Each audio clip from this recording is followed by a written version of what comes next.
WDEV News presents the regular monthly meeting of the Fentress County Commission. The Fentress County Commission meets the third Monday of each month, and you can see it live on Channel 12 cable TV. It's a presentation of the Union Bank of Jamestown and Clark Range, your reliable banking partner since 1904.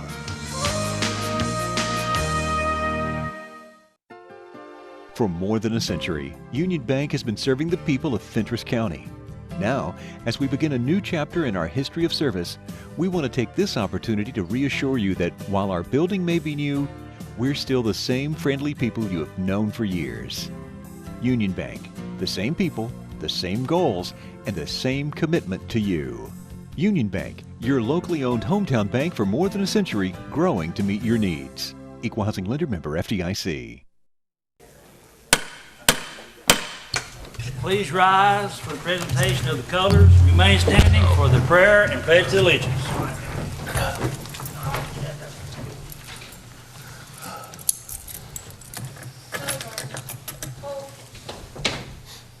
Present. Arms. Mr. Mickey McDonald. I pledge allegiance to the flag of the United States of America and to the republic for which it stands, one nation, under God, indivisible, with liberty and justice for all. Order. Arms. Posers. March.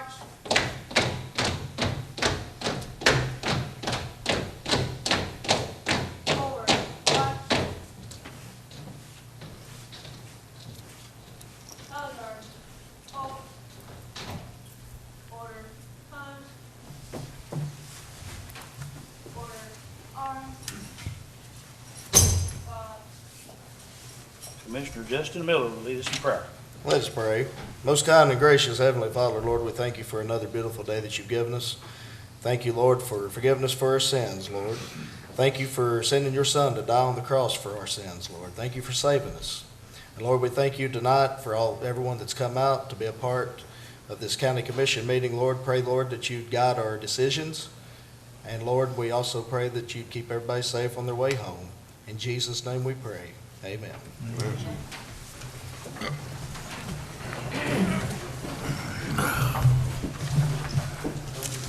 I'd like to thank each and every one for coming out tonight.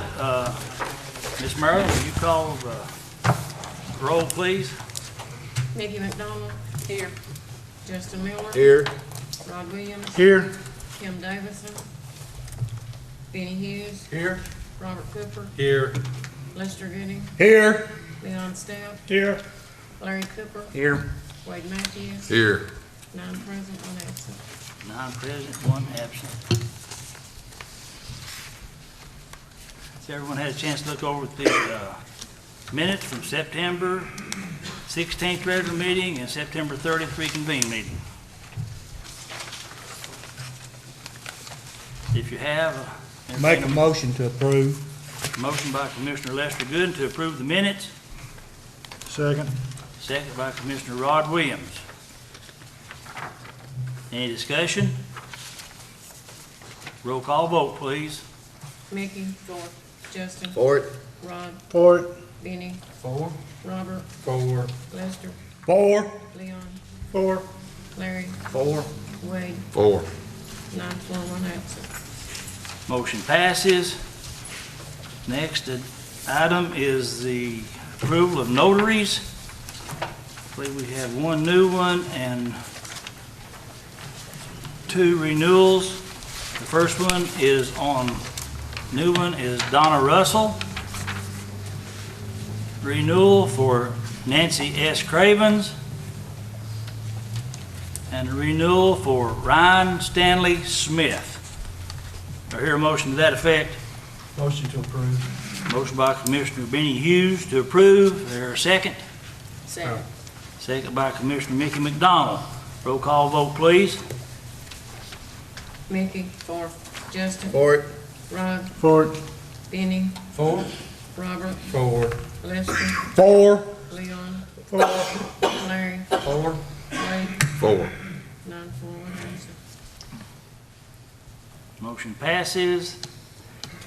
Consideration of approval of Resolution 2019-17 approving the application and acceptance of a USDA persistent poverty grant to help with the purchase of a new ambulance.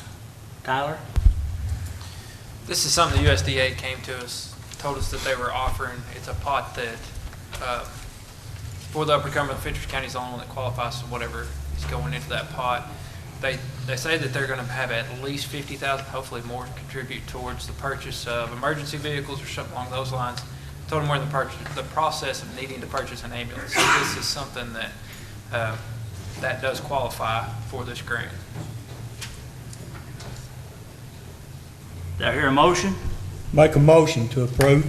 Motion by Commissioner Lester Gooding. Do I hear a second? Second. Second by Commissioner Robert Cooper. Any discussion? Tyler, did you say that was 50,000 or 150? The price of the ambulances, we budgeted like 140, not to exceed 150 is what we put in this. They said they think they can get us at least 50, Okay. maybe more. Any more discussion? Roll call, please. Mickey. 4. Justin. For it. Rob. For it. Benny. 4. Robert. 4. Lester. 4. Leon. 4. Larry. 4. Wade. 4. 9 for 1 absent. 9 for 1 absent, motion passes. Item number 9, consideration of approval of Resolution 2019-19, accepting the assistance to firefighters grant in the amount of $181,222.85. Micah Dumpton, would you like to talk about that, please, sir? This grant has been we've been going through the process for a couple of years here for this Assistance Firefighters Grant.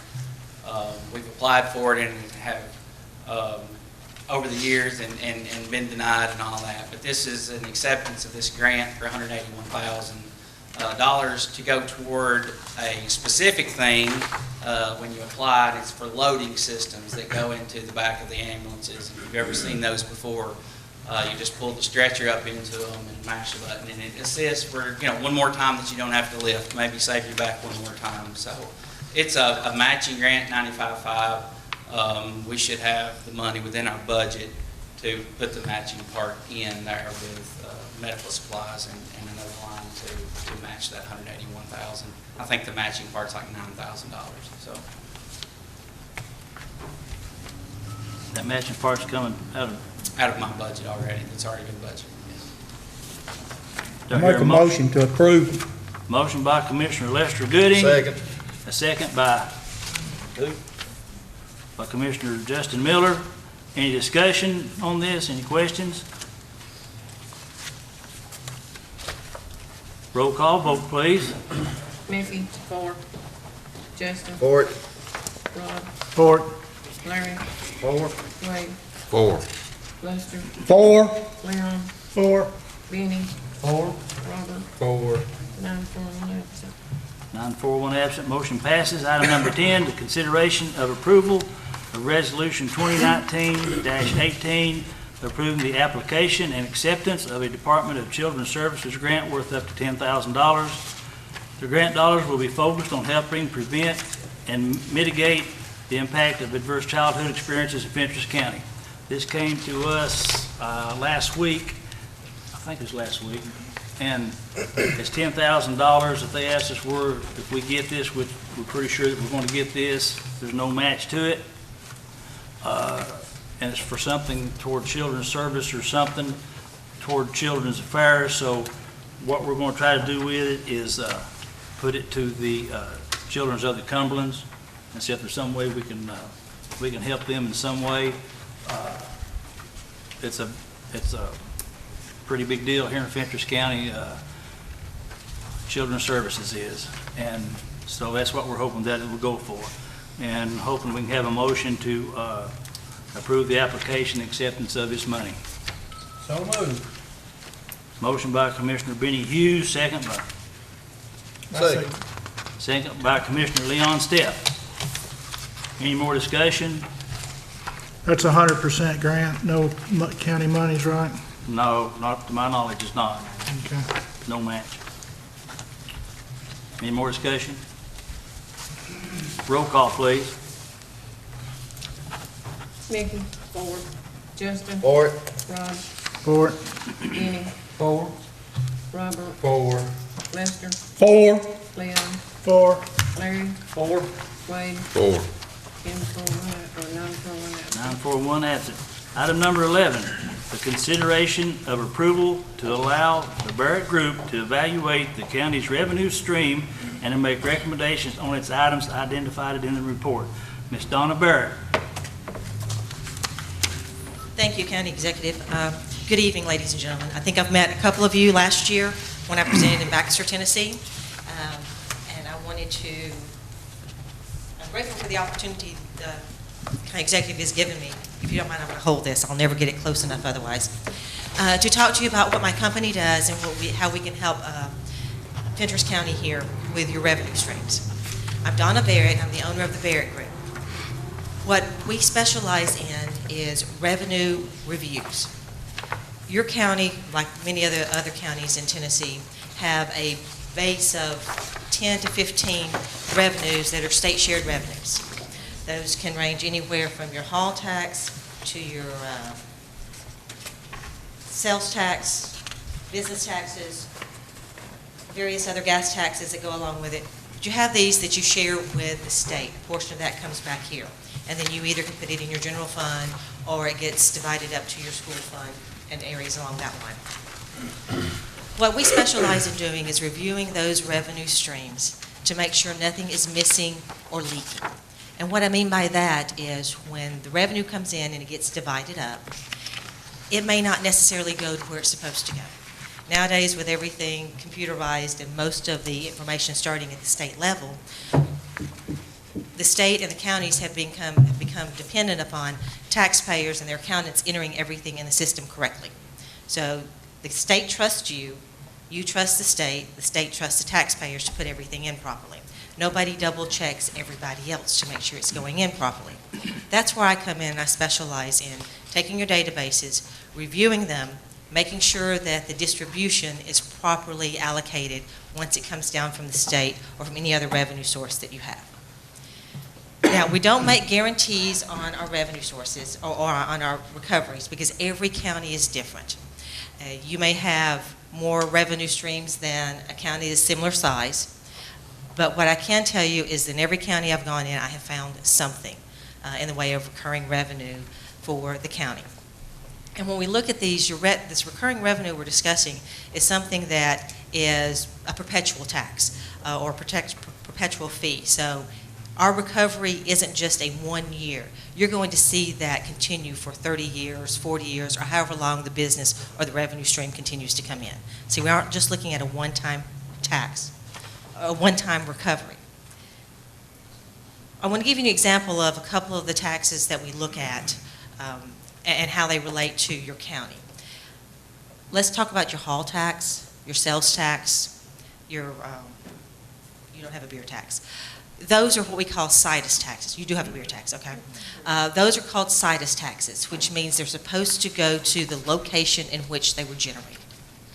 That means if you buy something wherever your house is located or wherever the business is located, depending on the purchase location, that's supposed to go to the county if you're a county resident or a county business, or the city if it's a city business. What happens in a lot of situations when an accountant sends information up to the state or whoever's filling out the tax information, let's say that, I'll give my company for example. It is in the county, but my P.O. box is in the city. So my accountant puts the P.O. box information in. So all the tax revenue that's generated that's supposed to go back to a location, a jurisdiction, goes to the city instead of the county until I go in and make the correction. So in all likelihood, you have at least 3, maybe 4 taxes that are set up that way that's supposed to be coming to you, but it's not. It's going to another jurisdiction. It could even be going outside of the state as well if it's, let's say, a Dollar General that a home office does everything. So this is what we go through and look at. I will, with approval from this body, I will work with the mayor. We will get the databases in that I need to start a review with. And this review isn't just going to be a first-time glance at it. We're going to go through 3 reviews to make sure that all the monies coming in go exactly where it's supposed to go. Once we identify them, I'll contact the mayor and say, this is what I found. Do you want me to proceed with it? I will do nothing without his approval.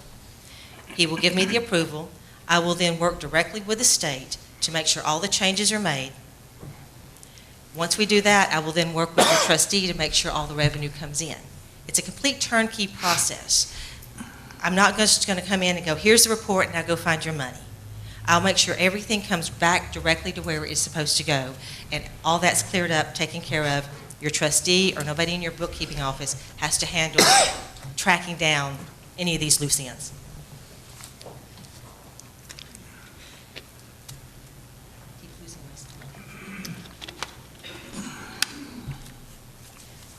As it relates to your taxpayers, they're not going to know the difference in most cases. They send everything up electronically.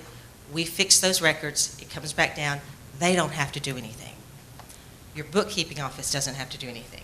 We take care of it all, and by the end of the 9 months that it's probably going to take for the first 4 or 5 reviews, everything is processed to where it needs to be, and you'll get a report from me through the mayor's office saying, these are the new monies we have found for you, this is what you can budget and account for the following years.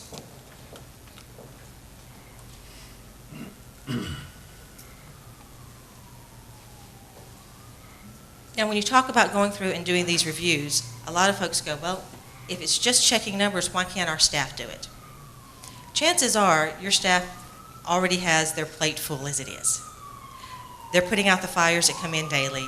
They don't have the time to go back and research what's already been done that was supposed to be done correctly, that they trusted somebody else to do correctly. In addition, as many of you know, how many times have you been surprised when the General Assembly tells you, here's a new law that we passed 10 years ago and you're supposed to implement it? That's where I follow up and stay on top of any new resources that come along that should have been implemented, that may have fallen through with changes in staffing, with changes in administration. I have those lists, those reviews, and I make sure they're properly implemented here in your county. And this is no cost to the county if I don't find anything. I'm willing to take my time, do all of this review at no cost to you. If I find something, and I will tell you out of the last 15 counties that I've looked at, I have found something in every county. My fee is a percentage of what I find for a 1 year of the recovery. This is very similar to the telecommunications contract you entered into with Spyglass. So it's not much different from what that structure is, with it being a fee based on recoveries. I want to give you some results that we've had in various counties that were similar to your size. And size really doesn't indicate savings in this case, and I'll give you an example why. Fentress County is right at 18,000 people. I had 2 counties whose population was about 16,000. In one county, the reoccurring revenue was $10,000 a year. The one-time monies that I could find for them was $8,000 a year. Another 16,000 population county, literally 2 counties over from them, had $77,000 reoccurring revenue and $257,000 in one-time revenues that came in. Now you compare that to a 29,000 population county that we worked with. Their reoccurring revenue was $491,000 a year. And I think everybody could use any number of those amounts for whether it's another ambulance, whether it's something else for your EMS, or any other project. I know right now you're looking for a permanent site for Roan State, permanent facility, and also we talked about the medical needs. These are things that can either enhance what you already have, or can go towards some capital projects you have, or wish lists that you have. As these revenues come in, I can work with the mayor and with the finance director and determine where these revenues can best benefit you, or where they can come in and eliminate the need for a property tax increase, or at least reduce it if that becomes a situation you're having to encounter. The involvement from the staff will be very minimal. The mayor and I will work in conjunction. The mayor and I will work in conjunction with letters that are needed or requests, because all the information I request, I can't get it without your permission. So the mayor will have to give me permission to obtain all the data. I can't just go out there and say, I'm working for this county, give me all their taxpayer information. It doesn't work that way. So I'll be in constant contact with the mayor, telling him what I'm doing, what I have found, and then getting his permission to proceed with it. Once the recoveries have been identified and quantified, then I'll work with the finance director to go, here's what we have, here's where you need to assign those dollars, what account it goes into, where it can be spent, how it has to be accounted for. And then at the end, we'll come back and we'll do a follow-up report and say, these are our recoveries, this is what we've done through the contract period, and these are the dollars that you can add either right now for unexpected revenues in the current budget, or what you can anticipate that will be your increased revenues going forward when you get to that next budget cycle. And with that, I'm going to open it up for questions, because I know I don't always cover everything, and everybody has their own little questions. So the bare bones of it is you track down leakage of sales tax money that is not coming back to the county where it should be. Sales tax is one of them that we look And there are at. different It's not taxes, limited, but for simplification processes, yes. Now, I will tell you that that whoever is receiving the money that rightfully belongs to you is not going to be happy, but I get to be that bad person. That's where you get to go, well, the consultant did that, we didn't. So I don't mind taking the blame. I find it's rightfully your money, it should have been, and let's just make sure everything's in the box where it's supposed to go. So if you find nothing, there's no fee, but if you find something up to a certain amount, you're half of it for just one time only, then from thereafter, that's it. Yes, I'll elaborate on the fee structure for a bit. Correct, if nothing is found, it's my loss, my expense, lesson learned. When I do find something, there are two avenues of money that can come in. One is it starts now and you begin receiving it. So I call that money going forward, new monies.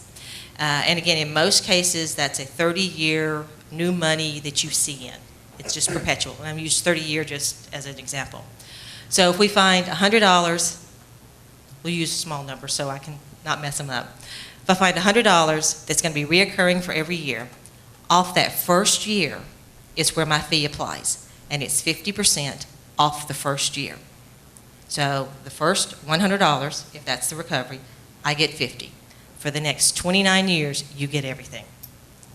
There are some situations to where I can go back and do what I call a clawback, meaning we discovered an error. You're going to get all this new money. It's going to start coming in. But I can go back and, with the proper processes, do a recovery for the last 12 months, sometimes the last 3 months, sometimes back to inception. Those vary depending on what the statute allows for that particular revenue stream. But in most all cases, there are at least a minimum of a 1-year clawback. So when that money comes in, and if you've got that money plus the new money, my fee is only on the clawback, and it is also at that 50%. But it will not apply to any of the new monies coming in as it relates to that correction that we find. Anyone else have any questions for Ms. Barrett? How many counties you say you're working with now? 15. And those vary in size from 10,000 in population to 200,000 in population. A county our size, what would you, I mean, I know putting you on the spot here, but on average, what do you see that's out there that we get back? Again, that's Ballpark. all I can do is go back to the two results that I've had for counties your size, and the smallest amount was $10,000 reoccurring. The next one was $77,000 reoccurring. And then with that, right after that, we have a 19,000 population, and it was $72,000 reoccurring. Again, I'm not making any guarantee whatsoever. It could only be $5,000. It could end up being $100,000. I'm not going to know until I actually get in and look at your sources. And this will come in stages, because I don't do all the revenue reviews at once. I have to do one at a time, and one leads to the other. So they'll start coming in slowly. If the mayor chooses that we update you as each one comes in, we can do it that way. Or if he says, let's hold off to the end and see what the full numbers are, we can do that as well. But I really can't give, there is no telling. Again, I had a 10,000 population, and all I found was $40. That was a long trip back home to tell my husband I didn't make any money that day. When does the 1 year start? The 1 year will start when the contract is signed. I'm sorry, wrong thing. I'm thinking contract term. The 1 year will start when the revenue begins or when it is collected. So if I spend 6 months getting all this information, usually once we identify it, the state or the correction is made within the next 30 to 60 days. So when that revenue starts coming in, it's when that calculation starts. If it's a clawback, it all comes in one lump sum. If it is new, then it will be 1 month at a time, and we will do reporting accordingly from there, and I will bill as it comes in, not in advance. So if I only get, if it's $1,000 increments for 12 months, you'll get 12 small bills to make up for that. If it's the clawback, it'll all come in one fee, and I'll bill accordingly with that one invoice. So if the contract's signed and it takes you 6 months to investigate this or look into it, then we're looking at 18 months before we're done giving you money, correct? That's a potential, yes. Now, the hope is that it doesn't take me 6 months to get all this identified. The reason I give 6 months, as your finance director can attest with me, dealing with the state and getting answers depends on the day of the week and whether they're in session or what time of the year it is. So I'm dealing with the same type of finance people that your people have, that you would deal with here locally. So whatever's going on in that year, if it's right near budget time, they're going to, this becomes, you know, the 10th thing that they do that month, not the first thing. So I say 6 months because I have to take into account how long it may take the state to be able to calculate to quantify the slow revenue that I've found or the missing revenue that really belongs here. But then some of it, we may have somewhere right there at 6 months we find it. And it's all it is clawback. So, but yes, you're looking at 12 months from the time it starts coming in. Thank you. Anyone else? I'll make a motion to approve. I'll second. Motion made by Commissioner Lester Gooding to approve, and second was by Commissioner Mickey McDonald. Roll call vote, please. Mickey? For. Justin? For it. Rod? For it. Benny? Four. Robert? 4. Lester? 4. Leon? 4. Larry? 4. Wade? 4. 9, 4, 1 absent. 9-4, 1 absent. Thank you. I look forward to working with you. Thank you, Ms. Barrett. Item number 12, consideration of recognizing and approving the stopping procedures for the senior citizen, for the senior center 25-passenger bus to align with the same procedures for school buses in the state of Tennessee. Ms. Allen, would you like to explain that just real shortly? Basically, along with Commissioner Cooper, we talked with the state troopers who do the training for school bus, and the senior center bus kind of fell in the area of, it's a 25-passenger bus, but yet it's not a bus for hire, and there were a few other things, and we have talked with them on a couple of different times, and the last time they actually made a call, and this to Nashville, and this was their recommendation, that because of where the senior center bus falls in the different areas, if it's not for hire or a couple other things, their recommendation was that because it's owned by county government, that we have our policy in place saying this is our policy and procedure that we follow. Which me and Mr. Cooper talked, Robert Cooper talked, that as a school bus driver and retired school bus driver, that we highly recommend that it be our policy that that bus stop at any and all railroad crossings.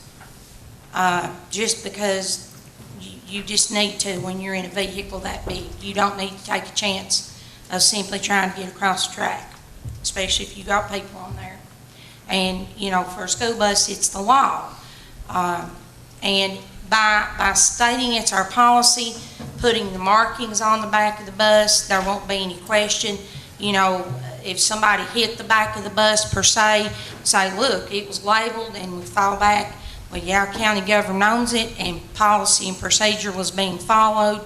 And Robert, you have anything? Is that about Well, as you say, appropriate? a school bus, it's federal law that you must stop at all railroad crossings. Yeah. Of course, with a bus that hauls older citizens, it has to be a policy in place. So all we have to do is just adopt a policy that whoever drives that bus must stop at all railroad crossings, which Ms. Kirby said that she's already got the stickers to go on the back that says that we stop at all railroad crossings. So it's just basically a policy. I thought any passenger carrying bus had to stop at railroad. Any passenger carrying bus, don't they have to stop it? Well, it has to, if it's For hire? yeah, There's different regulations for different vehicles. there is. That's why we just, you know, felt like we needed to be very clear and everybody on the same page of what the center bus is going to do. Mr. Chairman, I'd like to make a motion to adopt this policy. Motion's been made by Commissioner Justin Miller to adopt, I'll second that. second by Commissioner Robert Cooper. Any more discussion? I'll just add that, you know, there's a reason that safety, safety is the most important thing, you know. Some of the most precious people are riding that bus in the county. And, I mean, there's a reason that it's mandated by law that they do stop at railroad crossings, and, you know, it's a safety issue, and we want to be as safe in transporting our citizens as we possibly can, and, you know, that's, we got to take care of it. Any more discussion? All in favor, please say aye. Aye. Contrary, no. Motion passes. Consideration of approval of amendment number 7 to the Southern Health Partners original agreement for the year November 2019 through October 31st, 2019. I believe that's a typo. Year 2019. It should be 2020. That'd be great. Should be through 2020. So it's got here. Sheriff, would you like to speak on that for just a moment, please, sir?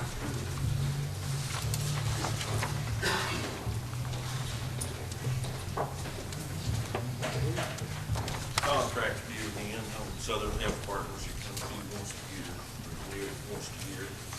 It's a 3% increase this year, which is $346 more a month than what it was last year.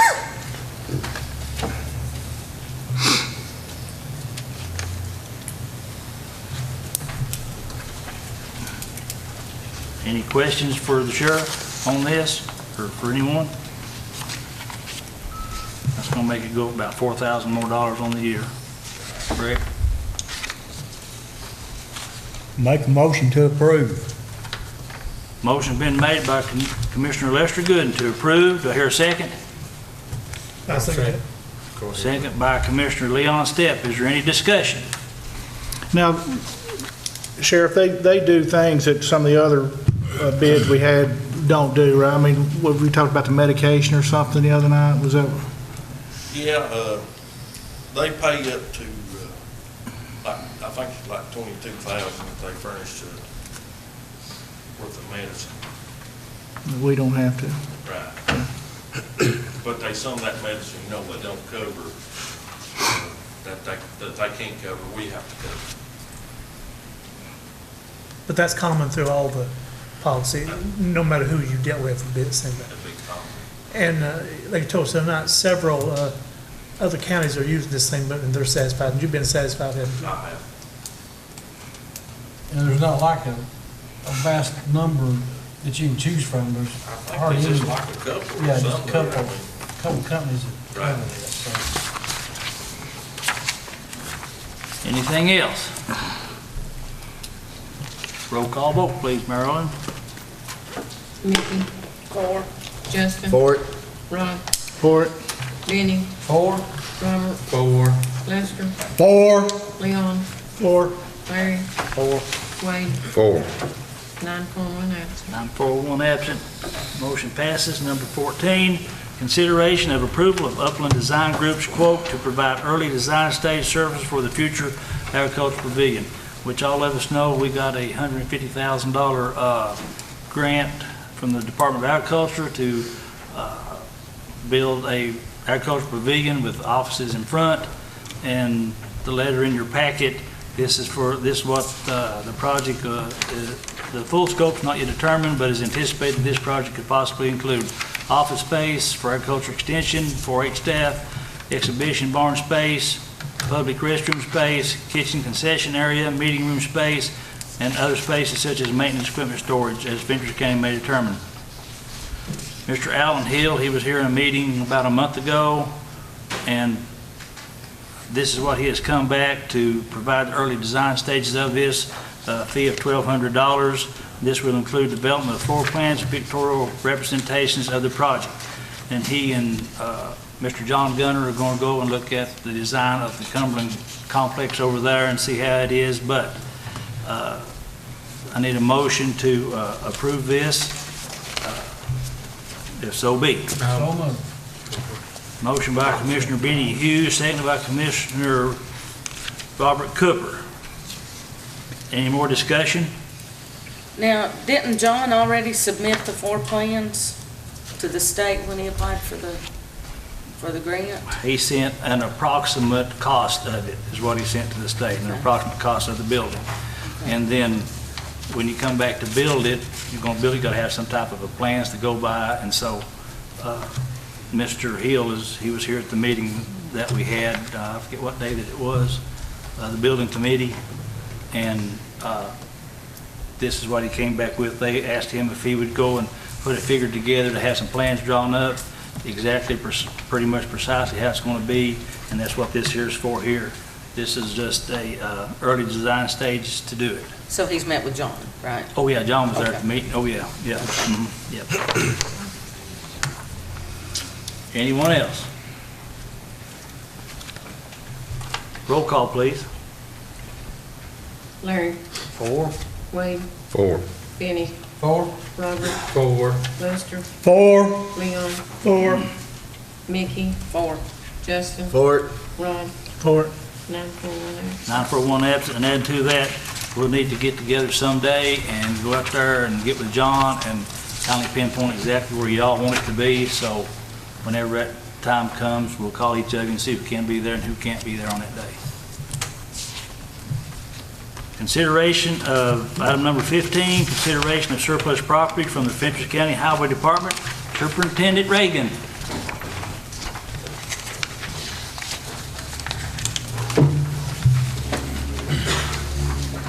Looks like you got quite a bit of list here, old buddy.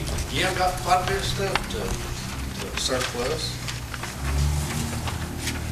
About dump trucks and there's a tractor or two. A lot of parts. Does anyone have any questions for Joey on this?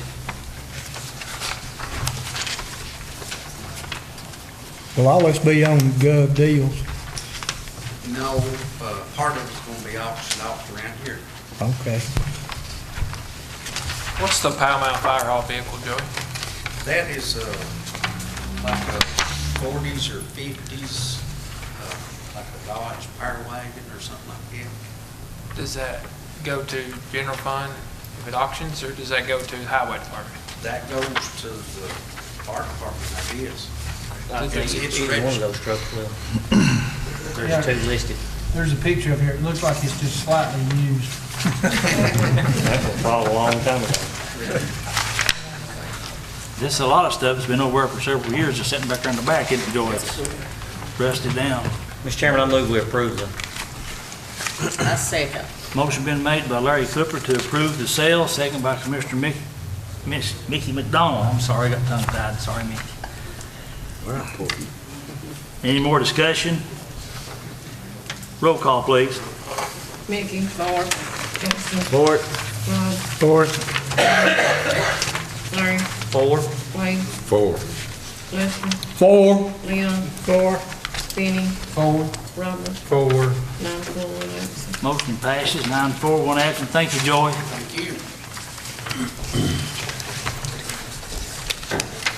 Item number 16, some litigation updates from our county attorney, Ms. Leslie Ledbetter. First off, I'm proud to say that we don't have any litigation that has to be done in closed session, so I can just give you a very brief update on some things that have been taking place recently with local government pool. We've had one car accident, very minor accident with the sheriff's department. It settled out, no liability on our part, just some property damage. We were able to settle that for a very small amount. A couple of others are in the process of being settled and closed, but I can just tell you that local government pool has certainly done us a really good job in settlement negotiations on some of these things.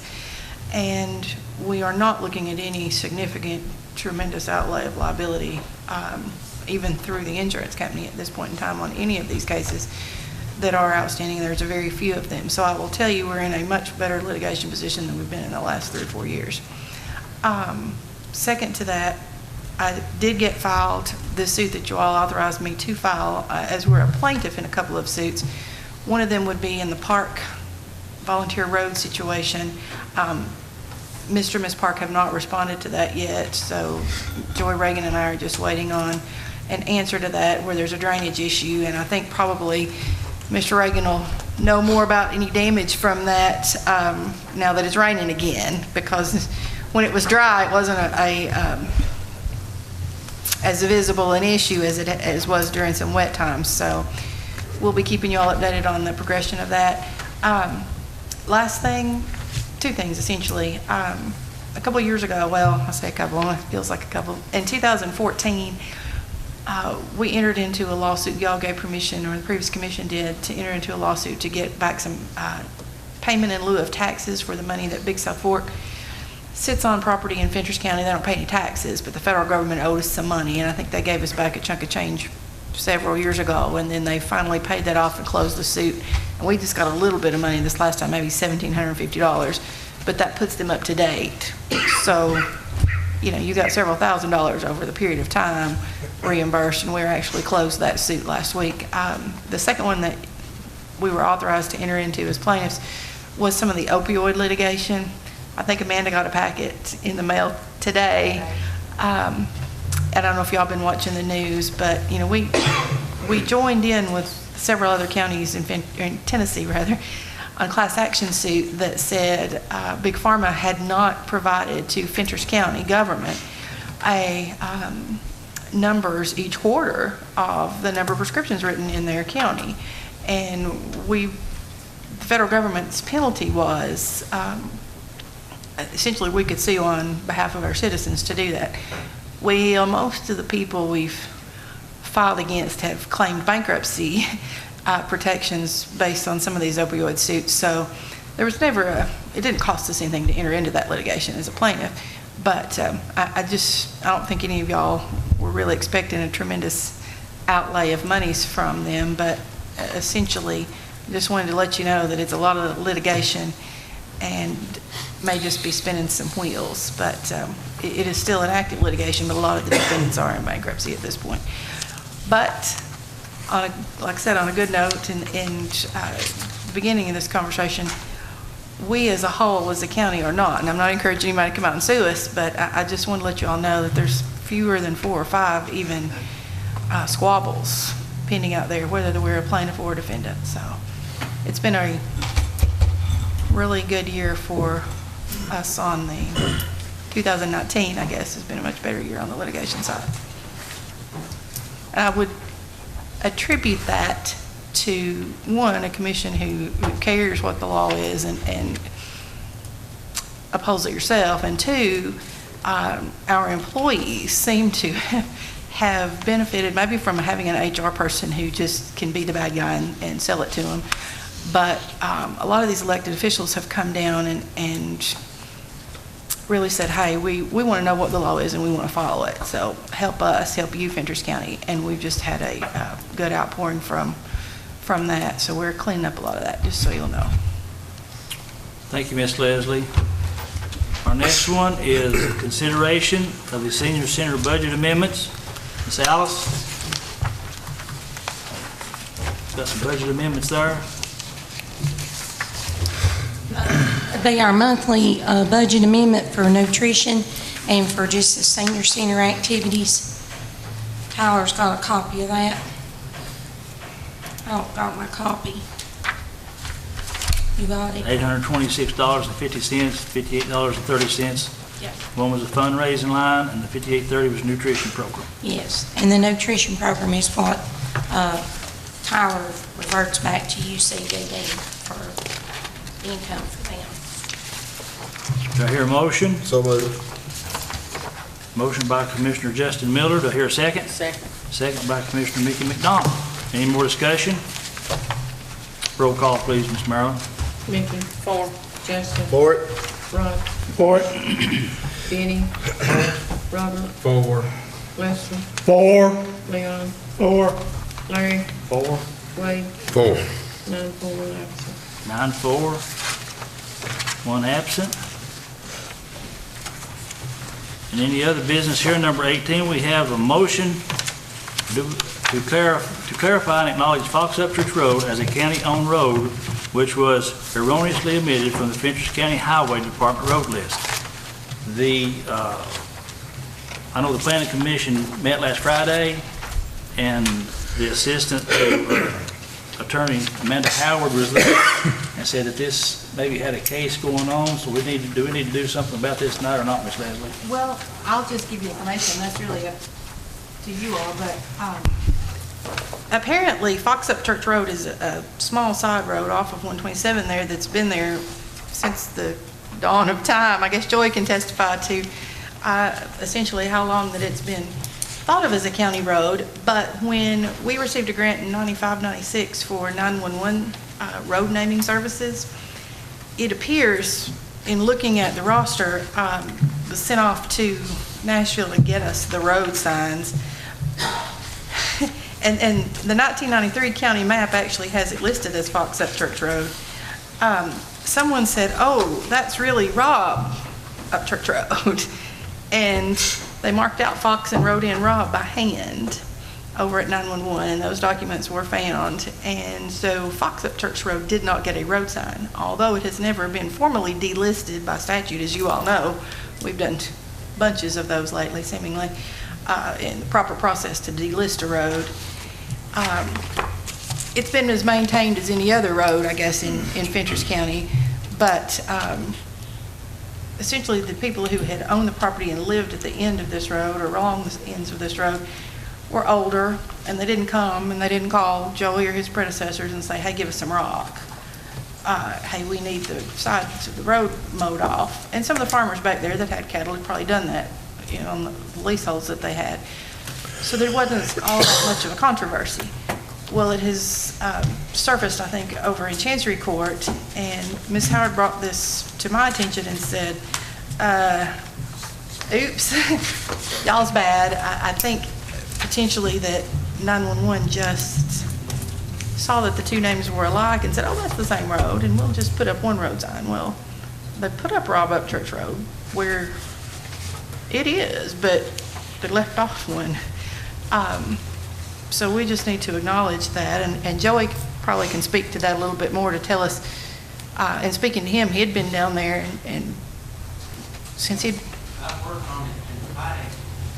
Yeah, so and all the deed work for, the deeds call for a 16-foot roadway. It doesn't say easement, or it doesn't say whatever. So it's on several surveys that it was there, and like I said, it's on our, the road map list. We do it every year now, but back then they didn't have to do it every year.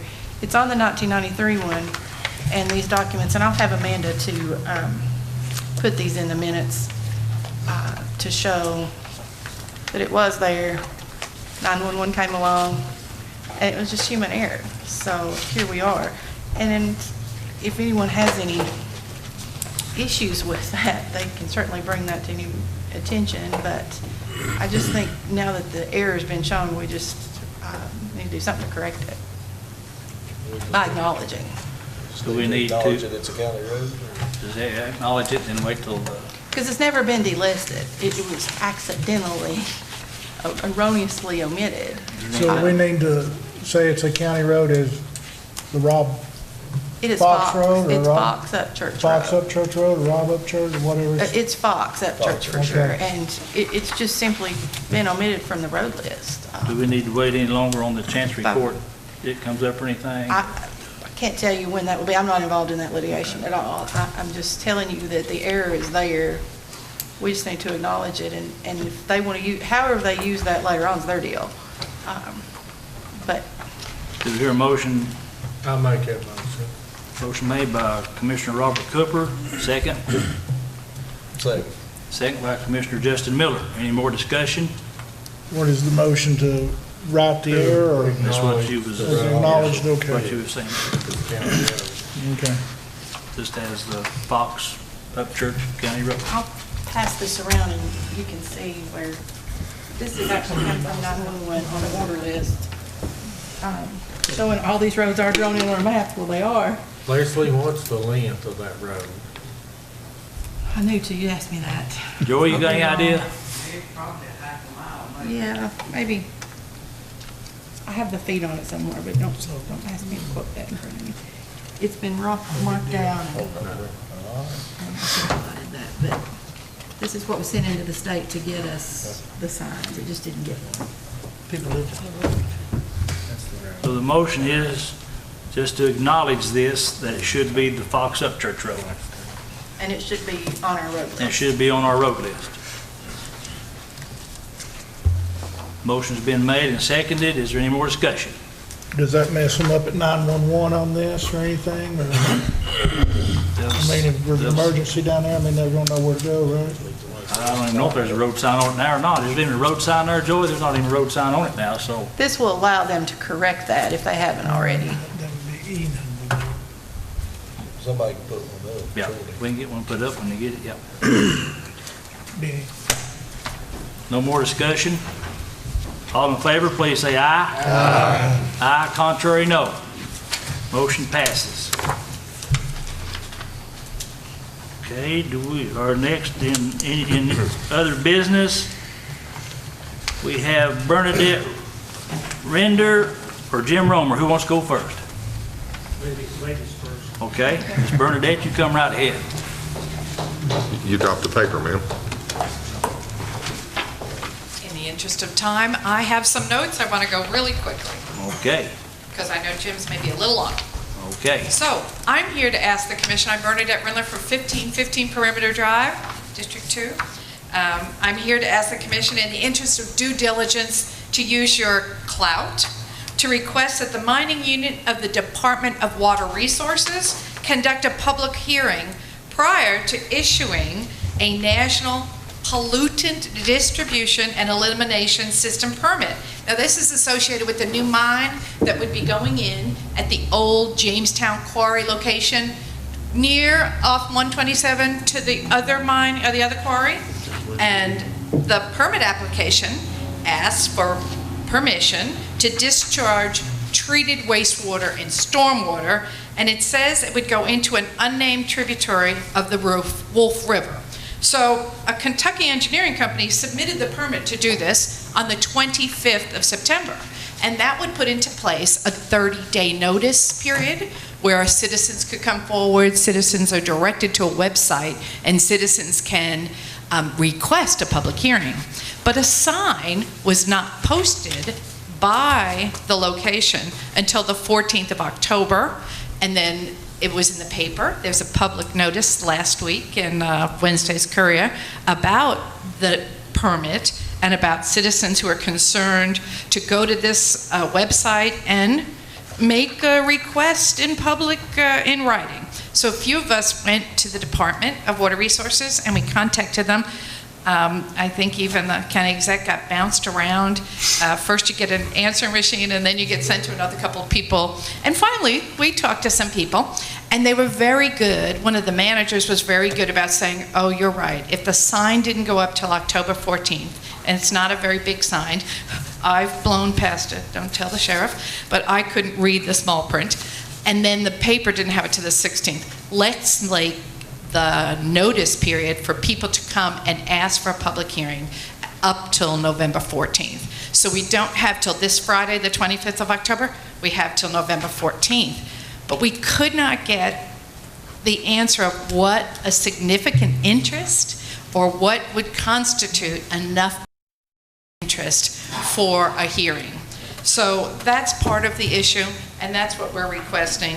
We're just concerned when it's water treatment and it's going into a tributary of the Wolf River that could potentially go into water, and it's actually called the National Pollutant Distribution and Elimination System. This may be one of the best things that happens to have another quarry in the county. I just think we might need a little bit more information on the engineering side for the citizens and for us to make a good decision as citizens and as officials. It's kind of a protection. I've worked for county government, so that's why I'm talking that way. That was my job, to keep us out of the headlines and to make sure that we were doing things. And this one just struck me as one that we probably could use. Engineers come and talk about what happens when you do quarrying of limestone and what the impact would have on that tributary and water is so important. So that was my request. All righty, thank you. Just spitting on, I did call that number, Cliff, don't know his last name, but T-Dot called it today, got a recording, but maybe he'll call me back tomorrow. So what is the will of the commission on this? And I think what she's asking is for y'all to have a motion to say, do I want to call them and say the commission passed if they can have a public hearing? It wouldn't hurt to have a public hearing. I'll make a motion if they do that we do that. Motion made by I didn't know nothing about it. Commissioner Lester Gooding. Contact, seconded by Commissioner Justin Miller. You want me to give him a call and tell him this tomorrow when I speak to him if he calls me back? Yes. All in favor, please say aye. Aye. Contrary, no. Thank you. Ms. Bernadette, thank you very much. Yes, ma'am. Mr. Romer, I believe you're up next, old buddy.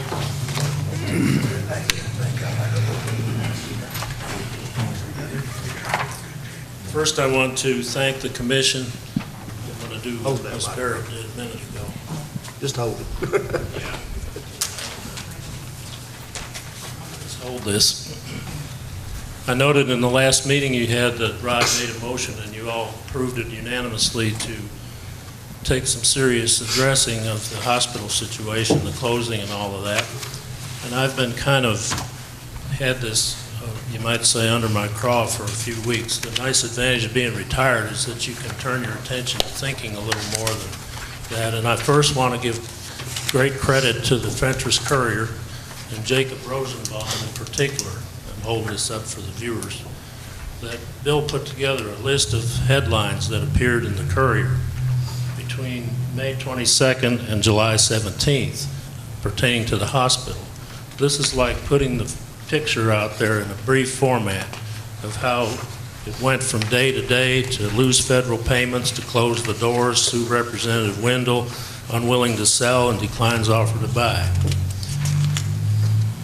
I'm here tonight for a limited purpose only. I'm not sure what the answer is or how to get there, but I do think that if we had a groundswell of citizen support in the form of the citizen petition that I drafted, and I vetted this thing about 2 or 3 times with the Rotary Club, and they toned me down a little bit, to be truthful. I heard some rumblings that there may be a word or two in the petition that the county commission might have a quarrel with, so I'm perfectly willing to change some words in it if you have any quarrels with any words in it. But I think it's going to take a groundswell of citizen support. And Ms. Barrett said with 18,000 people in the county, if we got 36 3,600 signers, that'd be 20%. If we got 5,400, that'd be 30% of the population to sign. And Rod and I were kind of talking today about a little contest among the commissioners. You wouldn't need to campaign the next time. If you go out and start listening to your constituents and what they're saying about this, you will hear that every one of them, every person I've talked to, whether they're voters or not, can tell you an anecdote of how that hospital has affected them, one of their family members, or you hear even stories from other counties. I've heard them all, not all of them. Everybody I've talked to, maybe 50 or so, I've heard these anecdotes. It's a serious problem, and there's elements of why I think we need this groundswell. And the petition kind of sets them out. The first is that the ambulance is stretched beyond its capabilities, the ambulance service. We heard from Micah at the Rotary Club about the problems they're having with being tried to bilocate or trilocate. If you get a call from another end of the county and you're out running to Crossville or Cookville and it's mandatory you have to go there. Because we don't have an emergency 24/7 care facility in Fentress County. The limited purpose of what we're trying to do is not get another hospital. The purpose for this petition is to say, let's have a 24/7 emergency care facility in Fentress County. And of course, I had to set a goal. I set for get it established and reopened by January 1st, 2020. So that'll present another problem. But there's things that are happy about this. The governor has this initiative going about distressed rural counties, and Fentress County is one. When we lost the hospital, we lost the emergency care facility. That has set that governor's initiative back a great deal, and the things that they could do, people are looking at now. Hey, they don't have an emergency care facility up there, and this affects every person in this county and even the surrounding counties. Every child from birth to old age is affected by this. I've even heard stories from other counties where people who go to the emergency room who live in Cumberland County have to wait because they're waiting on people from Fentress County who are brought over there. So we could get the support of surrounding counties for this. So the governor's initiative's got a setback, but that's to our advantage because we can work this way when I get down a little further. We're going to need a different facility to take care of this. We can't look to this facility over here on West Central Avenue. Here's why. You've already seen the headlines.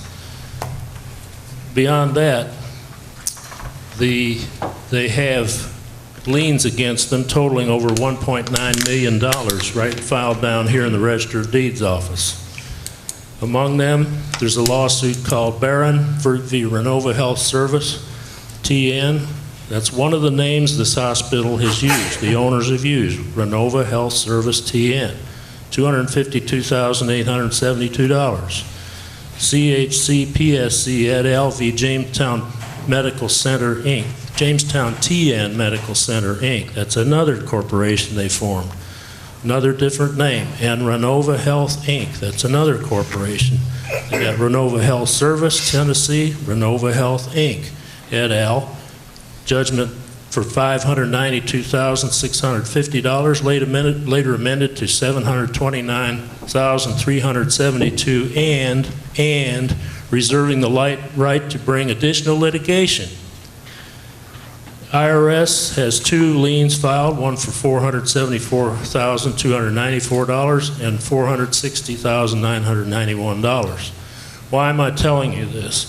This facility over here will be tied up in litigation for years. It may be forced into bankruptcy. Anybody who wants to try to take that facility over is going to have to deal with the creditors. So we don't need to be looking to that facility to get anything done fast in the way of an emergency care facility in Fentress County. We need to start looking at a different facility. The license is on inactive status, and I sent you the emails I got last week. The Board of Licensing Facilities had a notice, a sunshine notice, that they put out on their website. I wanted to see what they did, because item 7 on the agenda was for the CEO of the hospital to come down there and ask to put that license number 48 with 7 zeros in front of it on inactive status.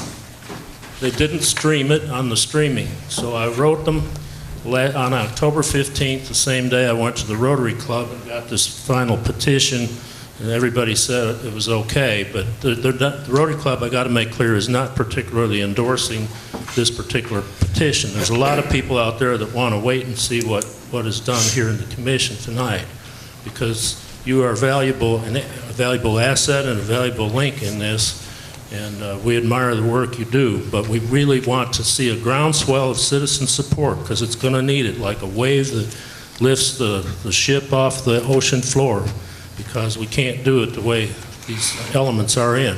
So I wrote, what is the status of the license of the Jamestown Regional Medical Center? I noted that something called Jamestown TN Medical Center, Inc. had filed an application to put the license that once was held in the name of Jamestown Regional Medical Center on inactive status. A hearing was supposed to have been held on October 2nd or October 2-3, according to the sunshine notice put out by the Board of Licensing Facilities. The streaming website said it is still waiting for the meeting to start. If the license is in inactive status, how long will it remain in that status? What do they have to do to get it back out of that status? We need an emergency room type facility in Fentress County. The citizens of Fentress County want full disclosure of what is going on. Amazingly, they wrote back the same day after I returned from the Rotary meeting, said, Mr. Romer, you are correct in that the board did hear the hospital's request October 2nd, 2019. Unfortunately, they had recording and streaming issues, and therefore you are not able to view that hearing request. However, the Board for Licensing did vote to approve the hospital's request to put the license on inactive status for a maximum of 1 year. In order to return the license to active status, the hospital will need to request such through our licensure unit, and the board will then review and most likely approve it. Depending on the length of time the facility is on inactive status, a licensure occupancy survey by our East Tennessee Regional Office would likely first need to be requested by the facility and conducted before the board would review and approve the request. I was advised that the hospital indicated in discussion with the board that it is in hopes of reopening within the next few months if all goes as planned. How many times have we read that in the paper? If the hospital is unable to reopen within the year following the license being placed on inactive status, the facility will need to return it to the board to request an extension. However, it is hoped that this hospital will be able to correct their funding issues and will be able to return to operation as they have indicated is planned. I hope this provides you with the information you are seeking. All that did was just build a little fire under me a little more, because without an emergency care facility, the license is on inactive status. Now, the problem we've got is partly with the law and the regulations.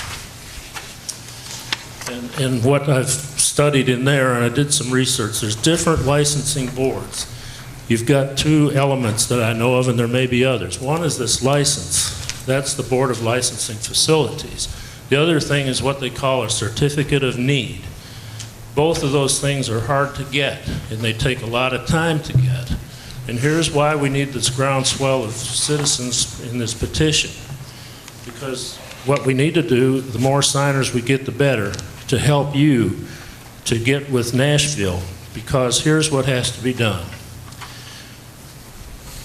We can ask that the governor implement a streamlined procedures through executive orders or other means which the Attorney General deems appropriate. All executive branch agencies or departments, like you've got one board dealing with certificates of need, another with licenses, they need to work together and in concert and not piecemeal. You don't do one thing and throw it to somebody else to do something else and somebody else to do something else. These directives should relate to new operator owner approval. They need to throw the floor open to take applications, but we got to know in advance that a certificate of need, give us a new license number. We don't need to work under license number 48, at least on a provisional basis. There are some things that can be done, but they need to be, we need a groundswell to help carry the tide down to Nashville and let them know that there's a lot of people want this. And get the licensing certificate of need and say, hey, we'll entertain some proposals. And we need to cut to the waivers too. There can be waivers. And we further ask that our legislators, we want to encourage the county commission to use this to their advantage, the citizen petition. And also I want to encourage and ask our legislators, federal, state, and federal, and of course, and we've got good people representing us. As a matter of fact, today John Mark himself called me and said, what's going on up there? He did not know about this, but after we discussed it, he said, send me what you're doing. He said, you can get around some of this, but it's a tangle. Let me tell you, I had enough law in my career to know a tangle when I see it, and this is one of them.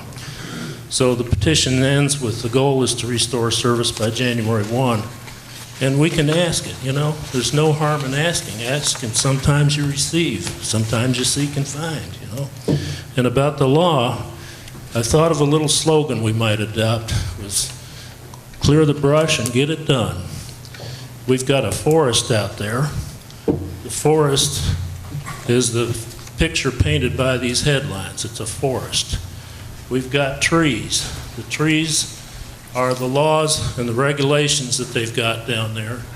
And the brush is all the entanglements and contradictions and steps you have to go through and hoops. Brush is that stuff in the law. We're not here to abolish the law, but want to bring it to fulfillment by making it work for the people. And finally,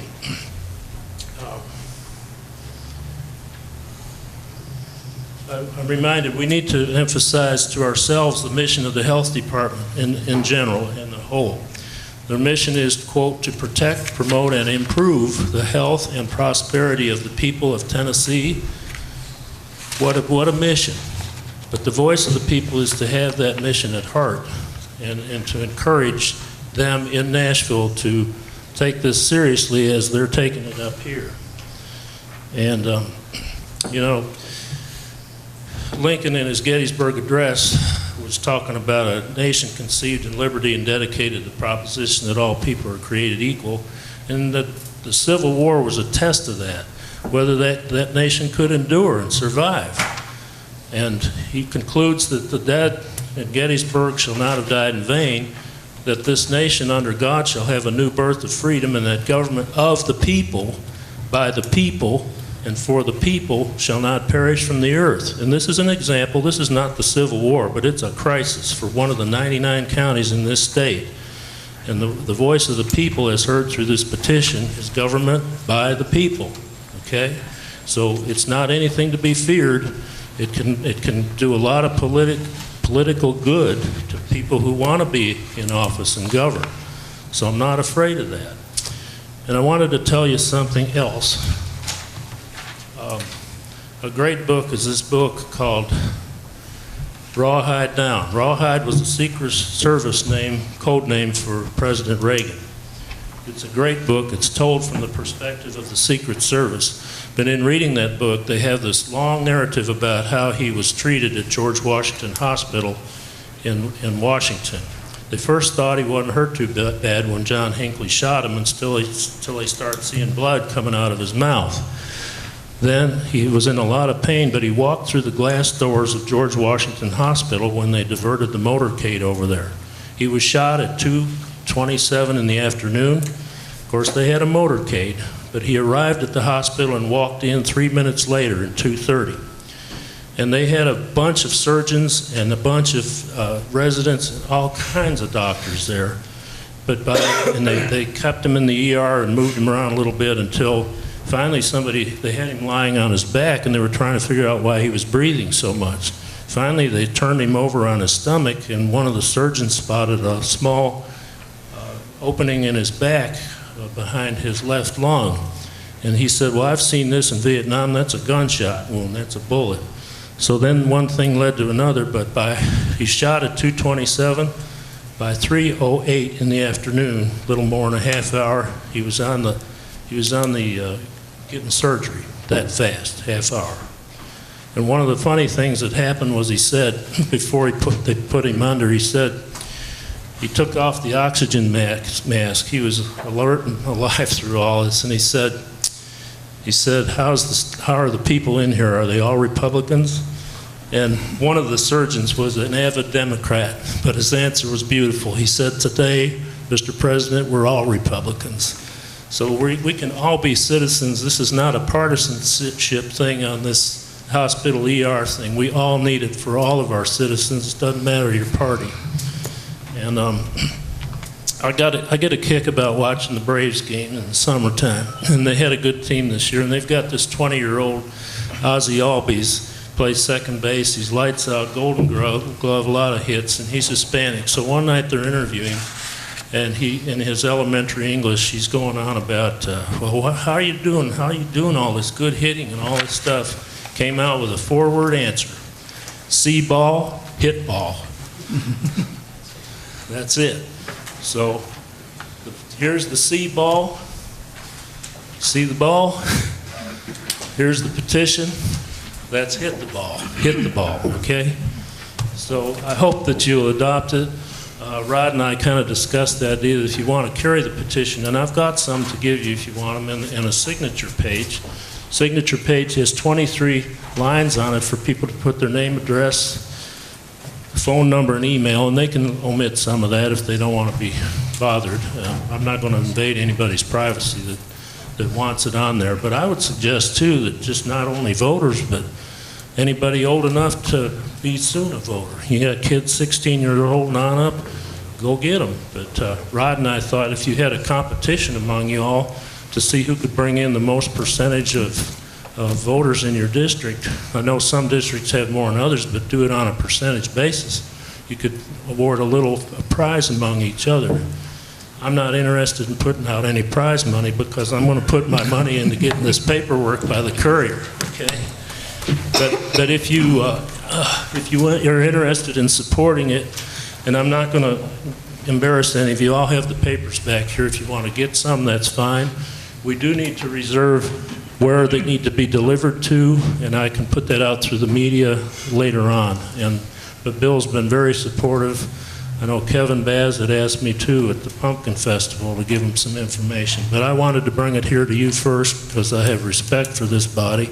I've also have respect for some of the ideas Jimmy has mentioned to me, but we really need a groundswell and a good raising of the water level here, and I think what I've figured out is just one approach. It may not be the best one, but I think if we get the citizens' voices going to this, it'll be okay. So if you want to change any of the wording in it, let me know. I'm a big boy. I change words, you know, and it would make it more palatable to you. That's fine. The demand is not directed to the commission to do something they shouldn't do, though. You need careful decision making. And the only other thing I might say is Dr. Clark is here tonight. He served, a lot of his career was with the emergency room situation in Knoxville at the hospitals. And I would, if you want to hear from him, I would offer him to come up and say a few things. But, anyway, if you do, that's up to you. But he and I were talking too about if we could put together some kind of a committee while these signatures are being gathered. And I would set a deadline of November 10th to give them, because they're going to need a month to get this thing going down in Nashville. But seriously, we need to get it started. And we could form a committee in Fentress County, of Fentress County people, like Dr. Clark. It wouldn't cost the county anything. I don't care to volunteer my services to look at the regulations and laws and then vet them to somebody that can say, yeah, I've worked in an emergency room, here's what you need, here's the rest of it that's just, you know, too much. But let's get a start. Let's get a start. And there's a couple ways we could do it. But we got to tell them, not only there's a lot of people, but here's our ideas of how you can make this work. And then they could really be our friends if they get the credit for it. That's about all. And thank you so much for listening to me. I know you want to go home and watch TV and stuff. So. Anybody got any questions or anything for Mr. Romer while we're here? Can you take questions before? Come on up.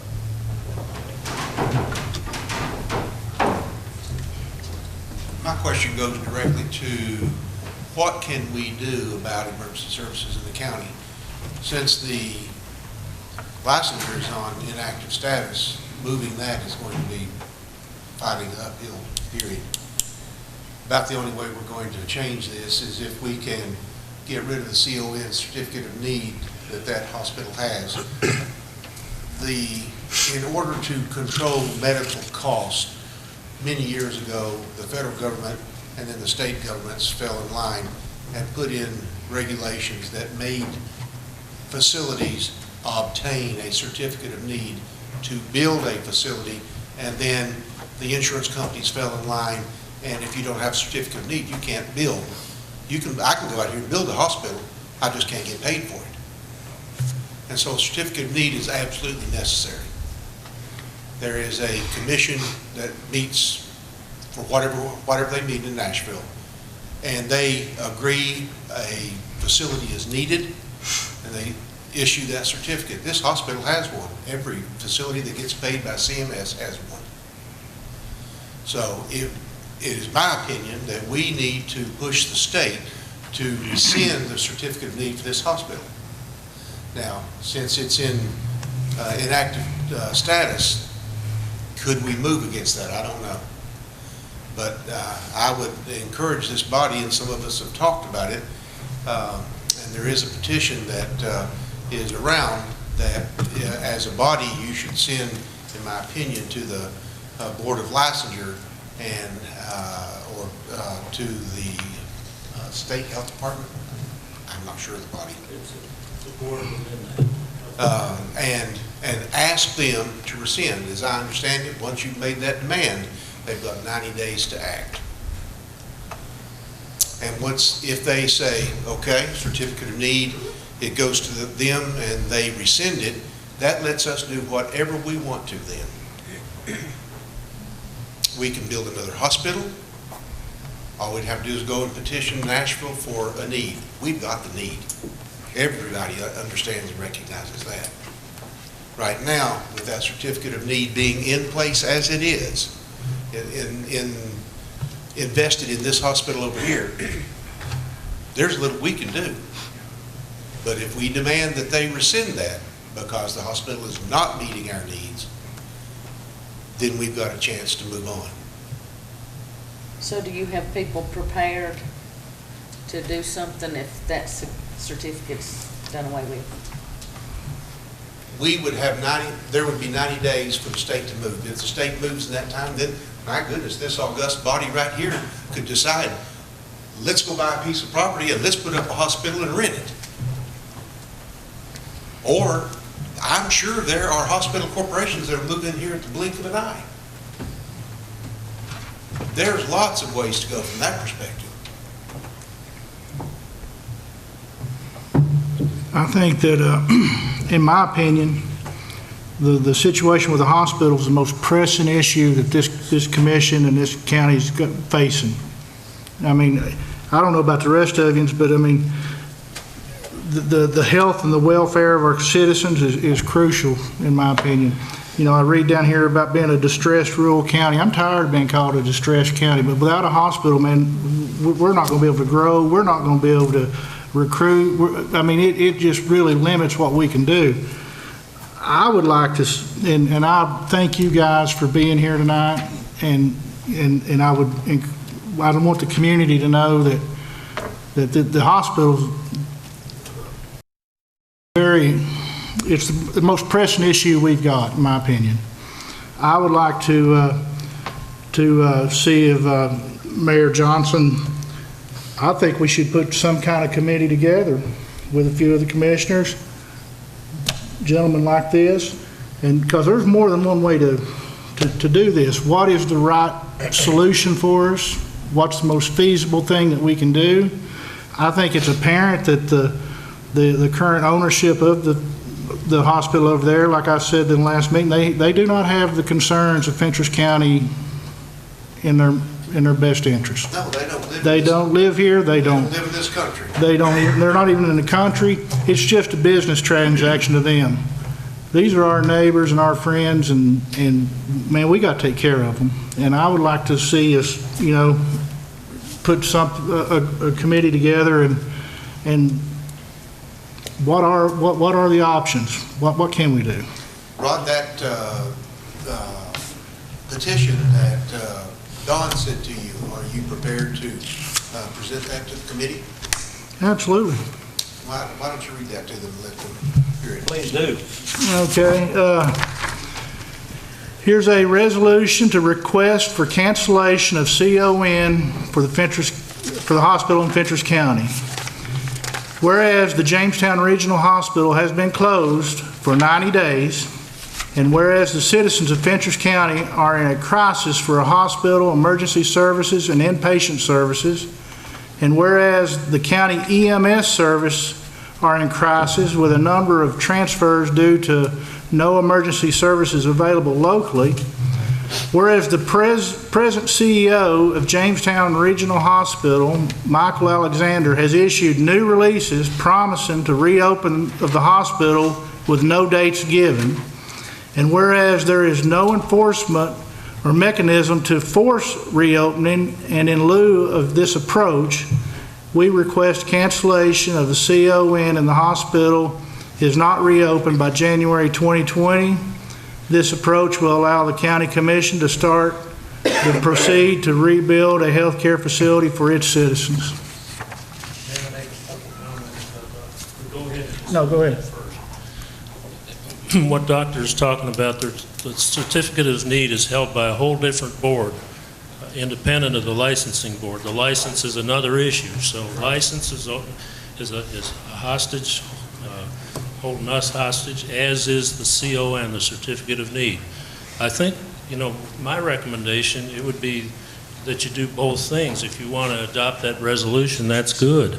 But we may not want to build. We may not have time to build, but we can, in the interim time, we could get a facility to get up to grade, up to standard, on a provisional basis, get us a provisional license. There's a lot of different things we could do in a provisional certificate of need if they can't rescind it.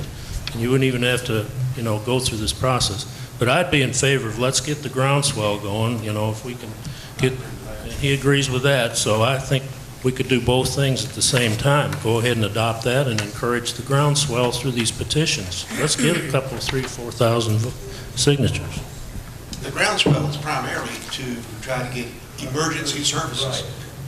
We can do both of those things. Well, that's all we're going to get in a reasonable way. In a hurry, that's the crisis, is the emergency services.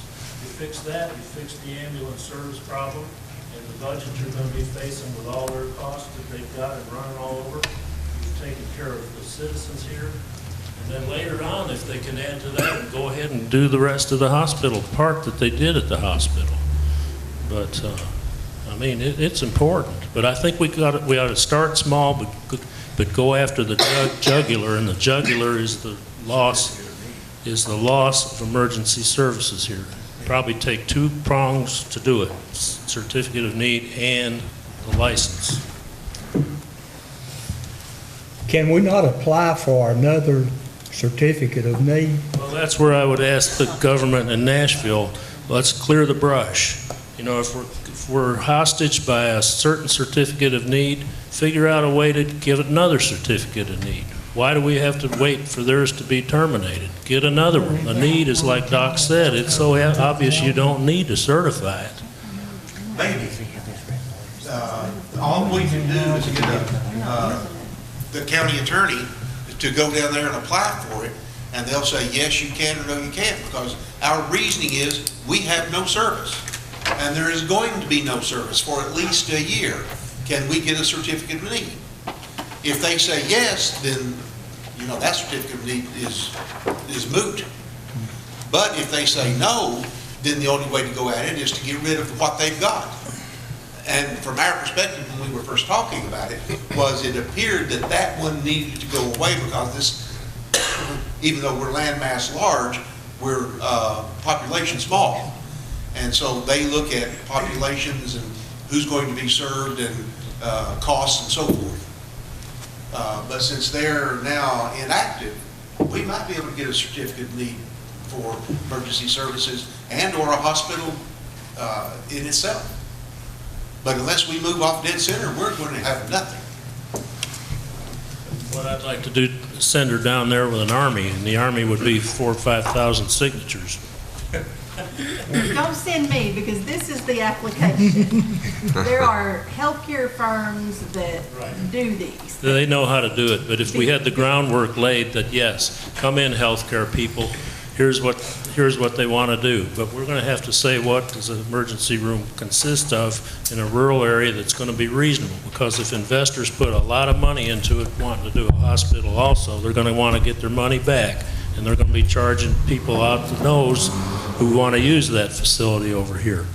And so that's not fair either. So they need a reasonable amount to invest and do it. And you could have an option in it that if the hospital ever does come on and somebody wants to buy it out, that they would get a reasonable return on their investment there and close that emergency facility, merge it with the hospital, and the people who did invest to build that and or renovate some building that would work, they get their return. You can do things on a provisional basis, I think, and get around, clear some of this brush out of these regulations.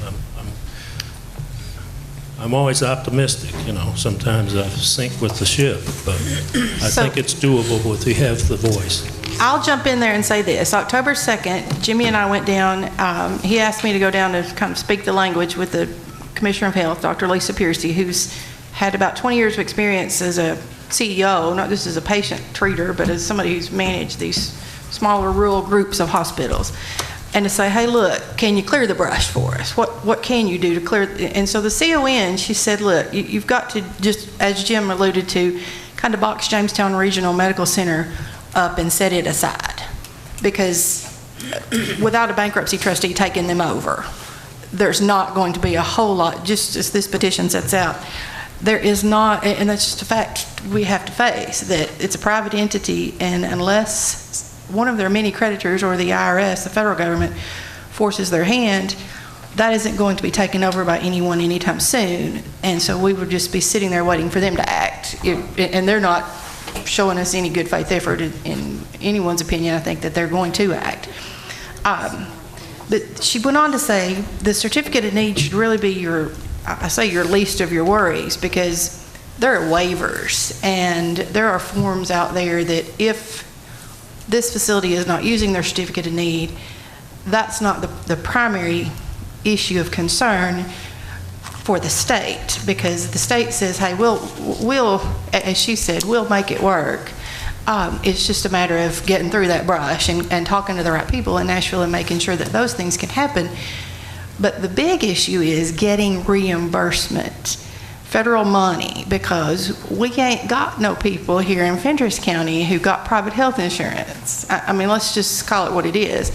We rely solely on Medicaid and Medicare for our reimbursement structures. I'm going to think Mike actually had some numbers, and he can probably jump in there and tell me a little bit more, but maybe 12% was... Like 70% of our revenue is Medicare, around 20% is Medicaid. And as we all know, that does not pay for itself. So that leaves even less than 10% on a Blue Cross Blue Shield, UMR, those private health insurances that you purchase. And then the rest is cash pay, but that's almost a joke. But at any rate, the point of the story is, how do you get reimbursed on a standalone emergency department? And there are two types of them: a hospital-based off-campus ED and an independent freestanding emergency center. And here's the kicker, and I think Dr. Clark probably knows about this as much or more than anybody, and I'm simply reading it off of the Medicare Advisory website for CMS, and that CMS is the people who send you the check, essentially. Centers for Medicaid and Medicare. Thank you. Essentially, what they say is, anybody, I could go out here and open up a independent freestanding emergency center department. Anyone who has the money to do that could do so, because they're not owned or operated by a hospital. They're not subject to several of the Medicare, Medicaid restrictions, the EMTALA laws for transfer. But here's the kicker. These facilities do not offer trauma or cardiac services. Walk-ins make up most of the patient volume. They offer a limited set of services in addition to, and I think they word it in such a way that the general public doesn't understand. in addition to emergency care. Well, to me, your trauma and your heart attack is your emergencies. That you have the flu, maybe. But they must provide imaging, X-ray, CT, ultrasound lab, and a physician sees you on site. So those things are not bound by federal emergency department regulations. They don't have to comply with a transfer back and forth between hospitals because it would not be an admissions facility. They wouldn't be anybody spending the night. They'd have to go somewhere else. So those are pretty simple to do, and they don't require a CON.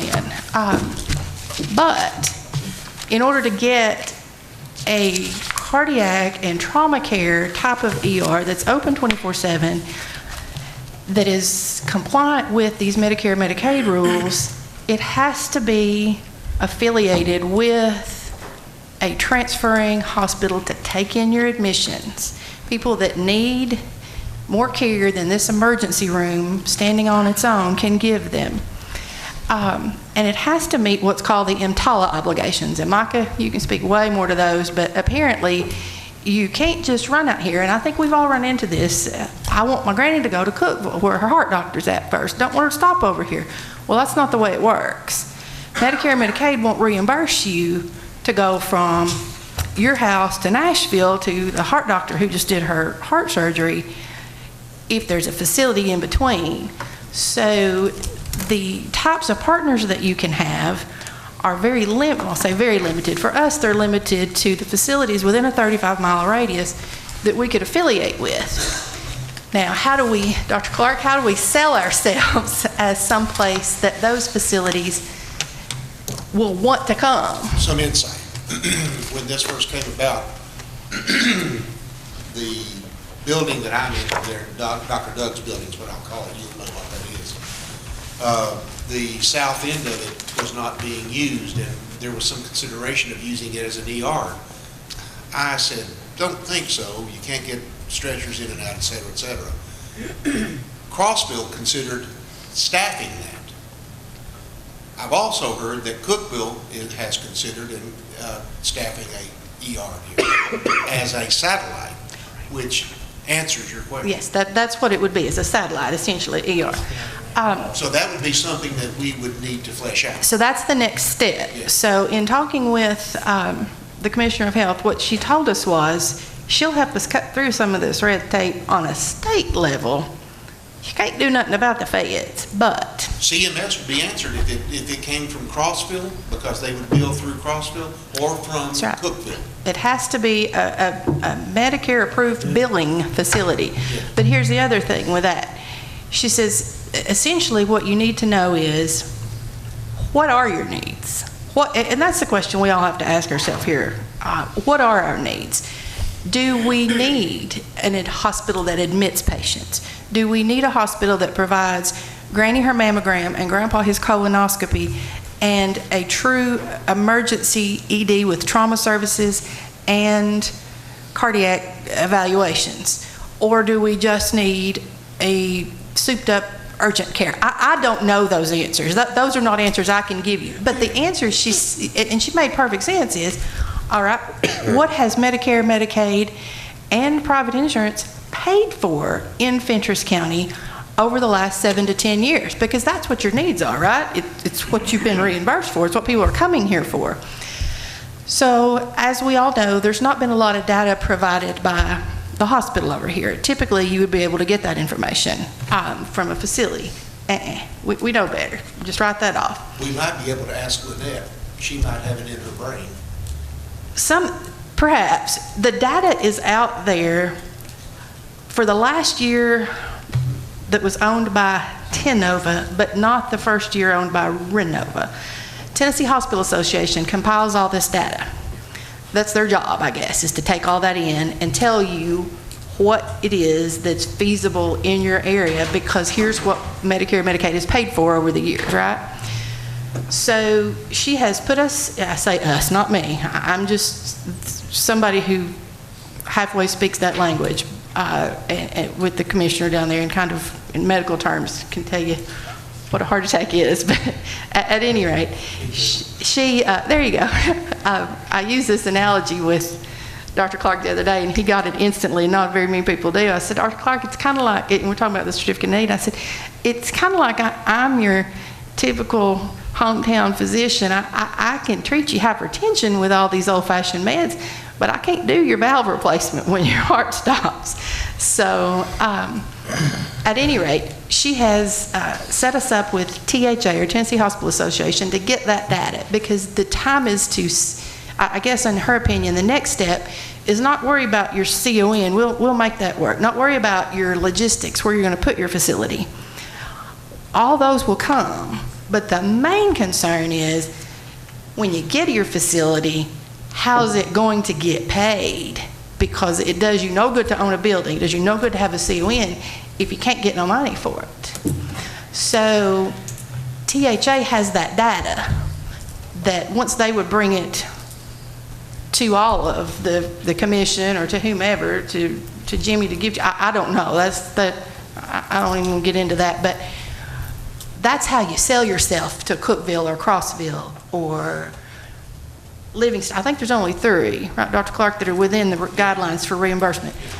That's how you sell yourself to a partner, is to do those things so that you can show them the data to say, hey, please. And Cookeville's a little bit outside of that. A little bit out of that, maybe on the Clark Range edge. Would work for that. The Clark Range edge might get you in there, just depending on where that is. But at any rate, point of the There's story. also a website called County Health Rankings.org, and there, you can get into that and find some statistics. But that's the work of the committee to do that we were talking about while the signatures are being gathered. And we can find that information out, whether it's through the hospital. So, but this is the experience I've had. There's too many people saying you can't do it, and it's too hard to do, and all that. And I've heard enough of that. And I respect what Leslie's saying. I respect what Doc is saying.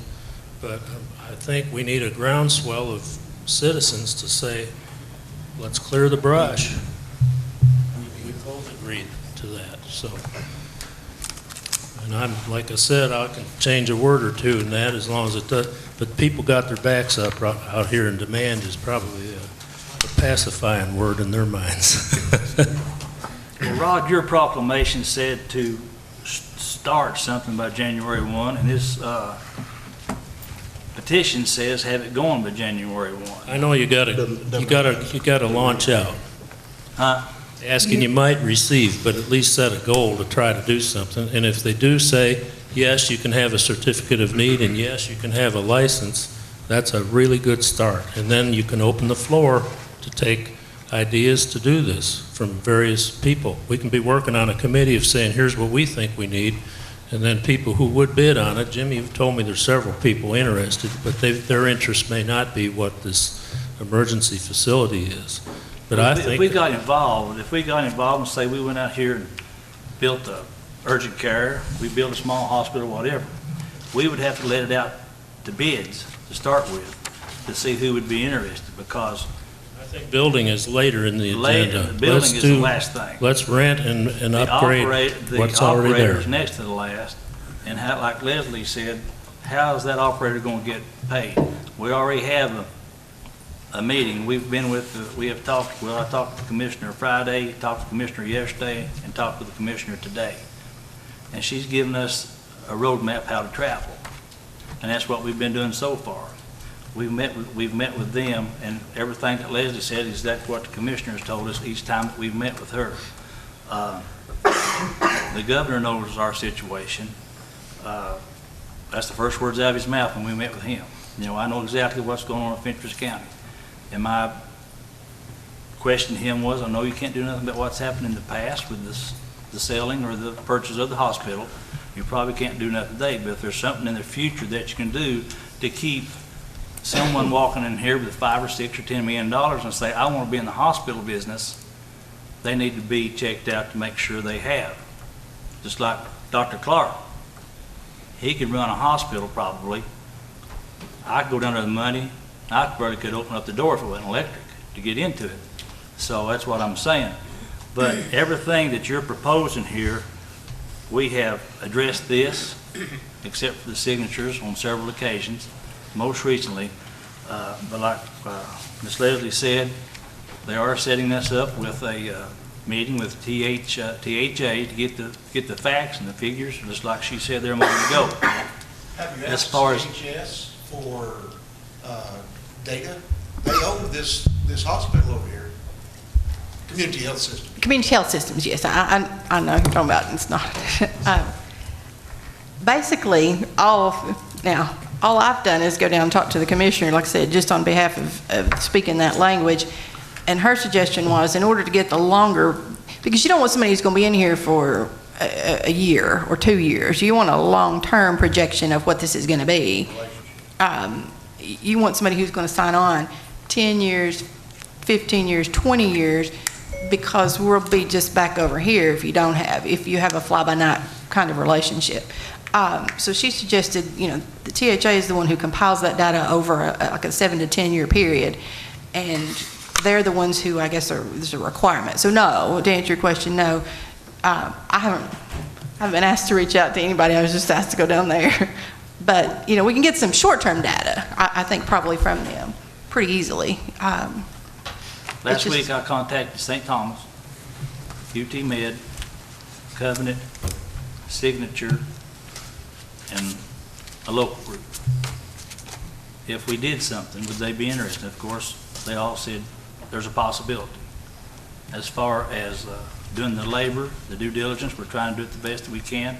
But if the commission wants to, and I agree with y'all, what if y'all said, 100%, and I'm sure all the commissioners agree with you 100% too, and what the needs are of the county, because we've said this several times in meetings, that health is the major thing. Anytime someone's come up here and asked this question, health is the major thing, is what we're working toward now. We've looked at a couple buildings, 3 buildings exactly to renovate, but we need a map to do it with. Like we've said, like y'all said a moment ago, like Dr. Clark said, where's the money going to come from if someone comes here and takes it, how are they going to, and we want to give them that information that who's been paying for it before.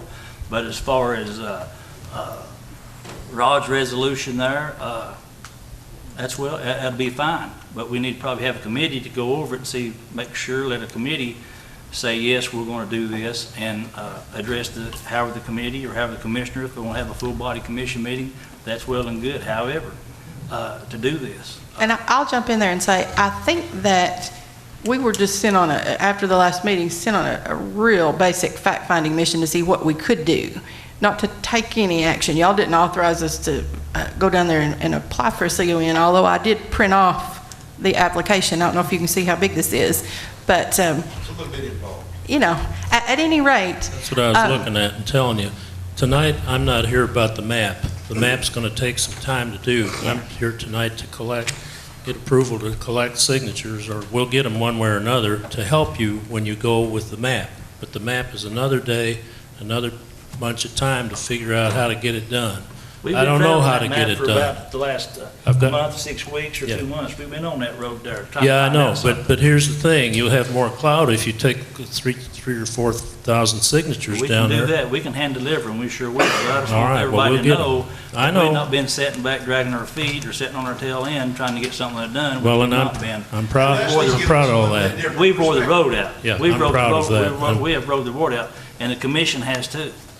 And I think the commissioners need to, I don't say hear it from the top, but y'all said, hey, Jimmy, go down and spearhead this and take a look, and he did so. I just went along for the ride and 3 rides. 3 rides. Well, I won't discuss that. I was only allowed to drive one of those, and after that, never again. But at any rate, I do think that all 10 of you need to see it from the state's perspective, of course, and I don't say hear it from the horse's mouth, but at least know from a little bit more of this information than just us coming back and telling you. So I don't know if you want a committee of 10 plus some other, whatever, but I do think that it's a lot to take in, and it's a lot to consider as to what you all want to take on. One thing, Leslie, Are y'all wanting us to give you a resolution for the permission to get signatures? We're willing. We need that tonight. That's number one. That kind of gives county government approval of that, and we can go ahead and get those, start getting those signatures. That would be. Well, I'll make that motion if that's what you're looking for. And you gotta start somewhere. And but I just Anybody came have up a problem here with that? for part of the discussion, where do we go from here? And to, Leslie has given us a different perspective from the standpoint of having been and talked to powers that be in Nashville that says, listen, CON's not a problem. Waiver, we can get waivers, we can get licenses, et cetera. That changes the whole complexion of things. She assured us that she didn't think we'd have a problem with either one of those right there. And that's not the problem, if that's not the sticking point, I know I was privy and very involved in getting the CON for Lifestyle, way back. And Because that she was- knows what the one that is here now has not been used anyway, Yeah. in no form, way, or fashion. Like Jim said, it's on inactive status at this time, and that's what she's told us 3 times. You know, the key to her is, you know, we can worry about those things when that time comes, but one, you got to know what you want to do and how you're going to get paid for it, or else you're not going to have anybody who wants to come here to help you get paid to do anything unless you want to offer universal health care and just say, we're going to foot the bill of Fentress County. Which we cannot. You basically have to know what it is that you're willing to invest county dollars for and who's going to help you.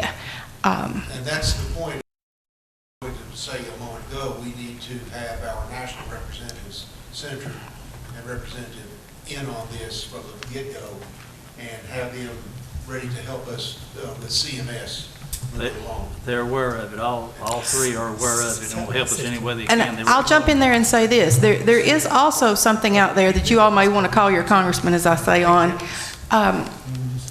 What Dr. Clark and I talked about initially was there are 2 ways of funding for a standalone ED.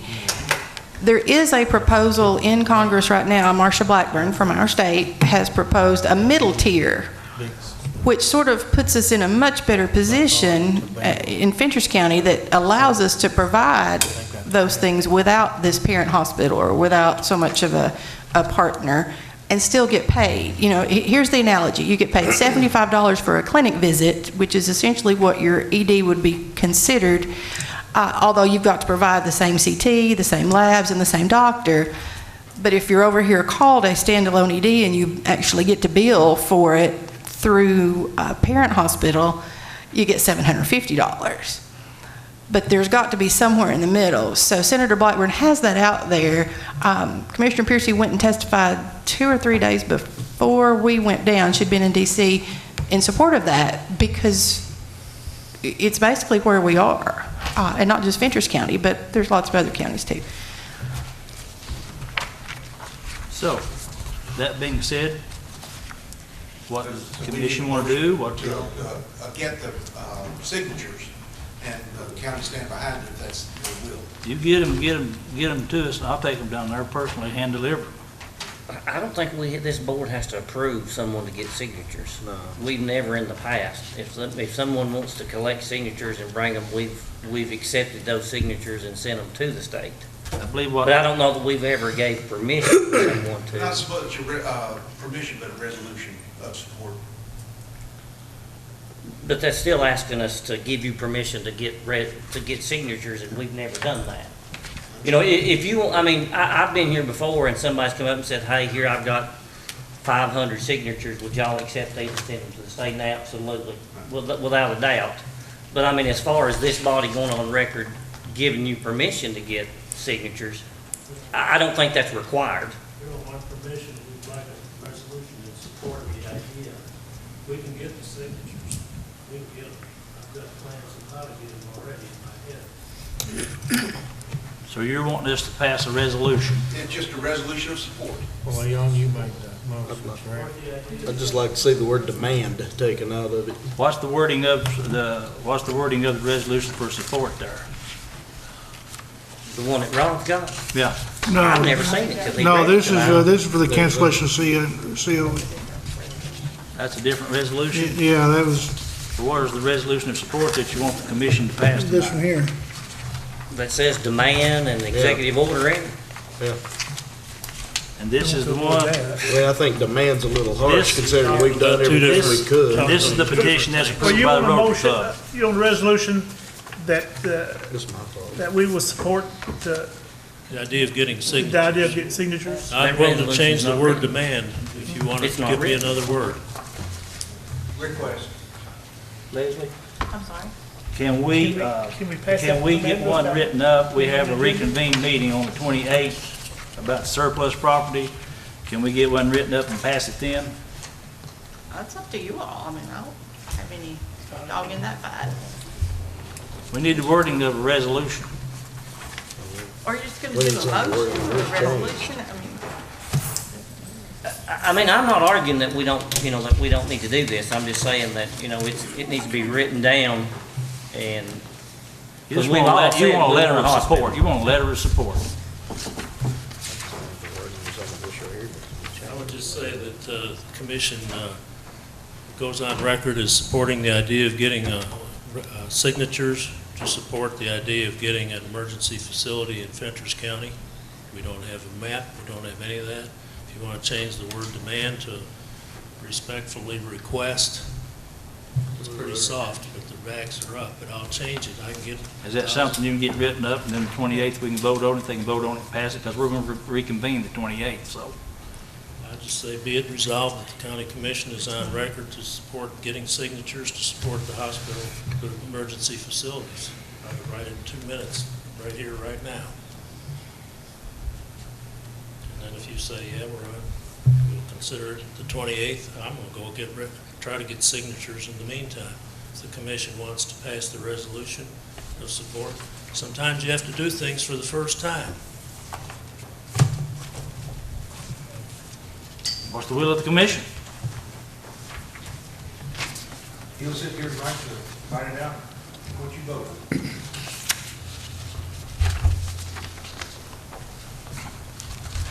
Well, I'll It's kinda put that hard in for the us- form of a motion that if Mr. Romer will write us up a resolution right there, it won't take him a couple minutes. Do you want to call a 5-minute, 10-minute recess? Because you don't need to be a voting on something if you don't know what's in it. That's right. Did we not have a motion before? It died for lack of a second. Okay. I'll second. If I follow the procedure. Take a 10-minute recess, Let's do 5. 5-minute recess. 6 hours to drive. Take a 5-minute recess. One anecdote I heard this past weekend was that Denise's former friend in the DHS business lives in Crossville, and her husband went to the emergency room over there, and they had to wait an hour because Fentress County people were over there ahead of him, and he was having a heart attack and he has cancer. And in Cookville, you could maybe get a satellite clinic off of Cookville, because they're growing like with that Amazon facility down there. That hospital is overwhelmed with people, and they've got the resources to do this kind of thing up here. I haven't vetted that idea, but I've been told about one of the members of the Certificate of Need Board is from Cookville. He would jump on this right away. And Jimmy, I'll give you that information of who that guy is, because if you all want to approach him and say, here's what we're trying to do, would Cookville be interested in it? He might. And when John Mark Wendell called today, his secretary called to give me his new email. And she's from Salina, and she started telling me the woes of that hospital down there, that this licensure thing, the certificate of need, has tied that up for years down there. That's why I'm hearing a lot of you can't do it, and I'm tired of hearing you can't do it. A lot of it's the way you approach people, too. Exactly. But more than that, I think we'll give you the gift of the groundswell signatures. I can get that done. I've got ways of figuring out how to do it. And you all are welcome to take the papers. If you don't feel comfortable with the word demand, tell me another word to put in there and I'll do it, and have Bill print 1,000 more of them. This, somebody laid this here, put it somewhere. I was out for a while today, and somebody gave me this right here today. It said, life and death are in the power of the tongue. choose life. So can you say too much to kill something, or can you not say enough to keep it alive? So, you know, there's a lot of this stuff, but we'll have that here in a minute, and we'll see what the commission wants to do. What we got right now? What Alice, have we do you got want to right invite now? anybody to the Wednesday deal? Or get up there and talk to them. Tell the commissioners about it. Somebody be talking to Cook. Well, yeah, while we're waiting Wednesday, and this was all Jimmy Johnson's idea. it's not. Yes, it was. Don't you lie on TV. Well, this guy's coming, it's from the state, and he has the pocketbook. He has the pocketbook. Well, he come up before. His name's Jim Schulen. He's the executive director of TCAD. And we were eating lunch. They were coming up to have one of the new hot cooked meals. And while we were sitting there, him and Mr. Johnson, they started become real good friends. And He's got the money. I like that. He's got the money. Doles it out, Fentress County. That is one good thing. The Commission on Aging, they seem to like what we do up here with our senior citizens. Here we go. Are we ready? Well, they're coming Wednesday. Y'all come on up. Jimmy's gonna help grill. What she says, if any of the commissioners want to come up for lunch, they're having. 11:30, Wednesday. Wednesday, 11:30.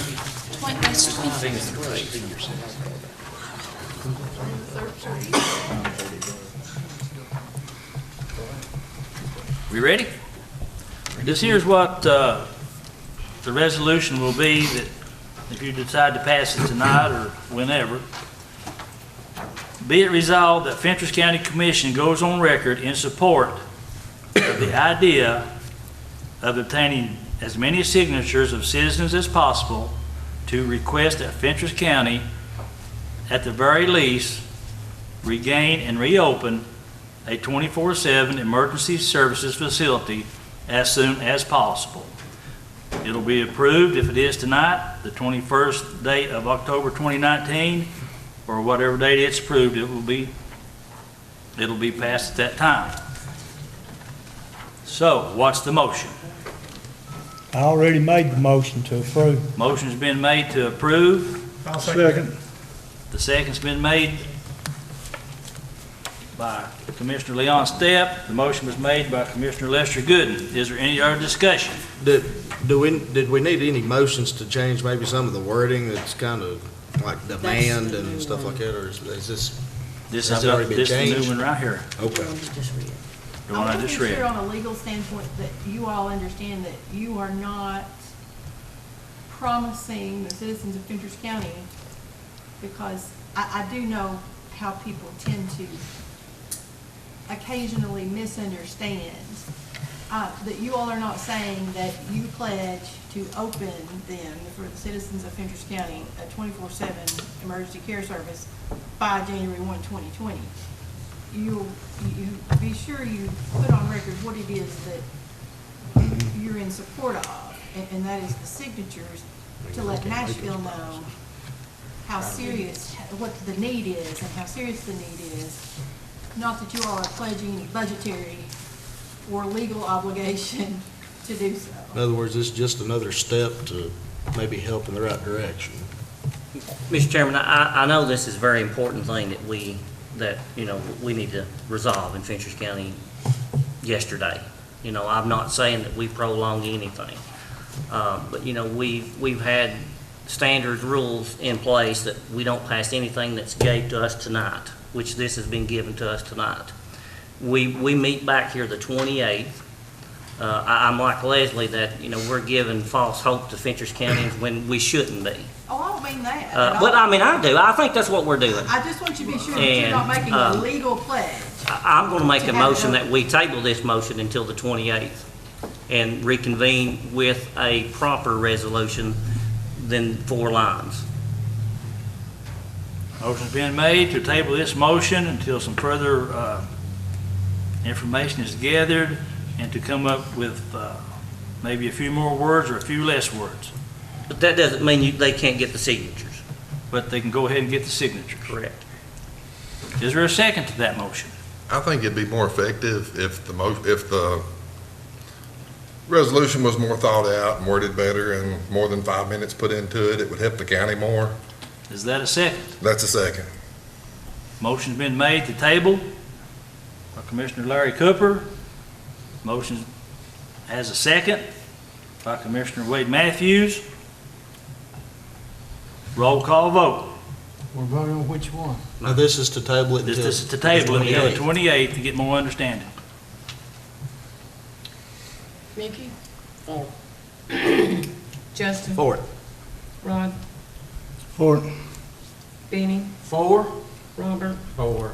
Lester? Against. Leon? Against. Larry? For. Wayne? 4. Motion is made. 7-4. 7-4, 2 against, 1 absent to table this motion with a vote to be brought up on the 28th and the reconvened meeting that we have on the 28th at 6 o'clock, the 28th. Anything else? I move till we recess till then. Yeah. Motion been made to recess until the 28th. All opposed say aye. All in favor, say aye. I'm gonna get the badges first. All four say aye. Motion passes.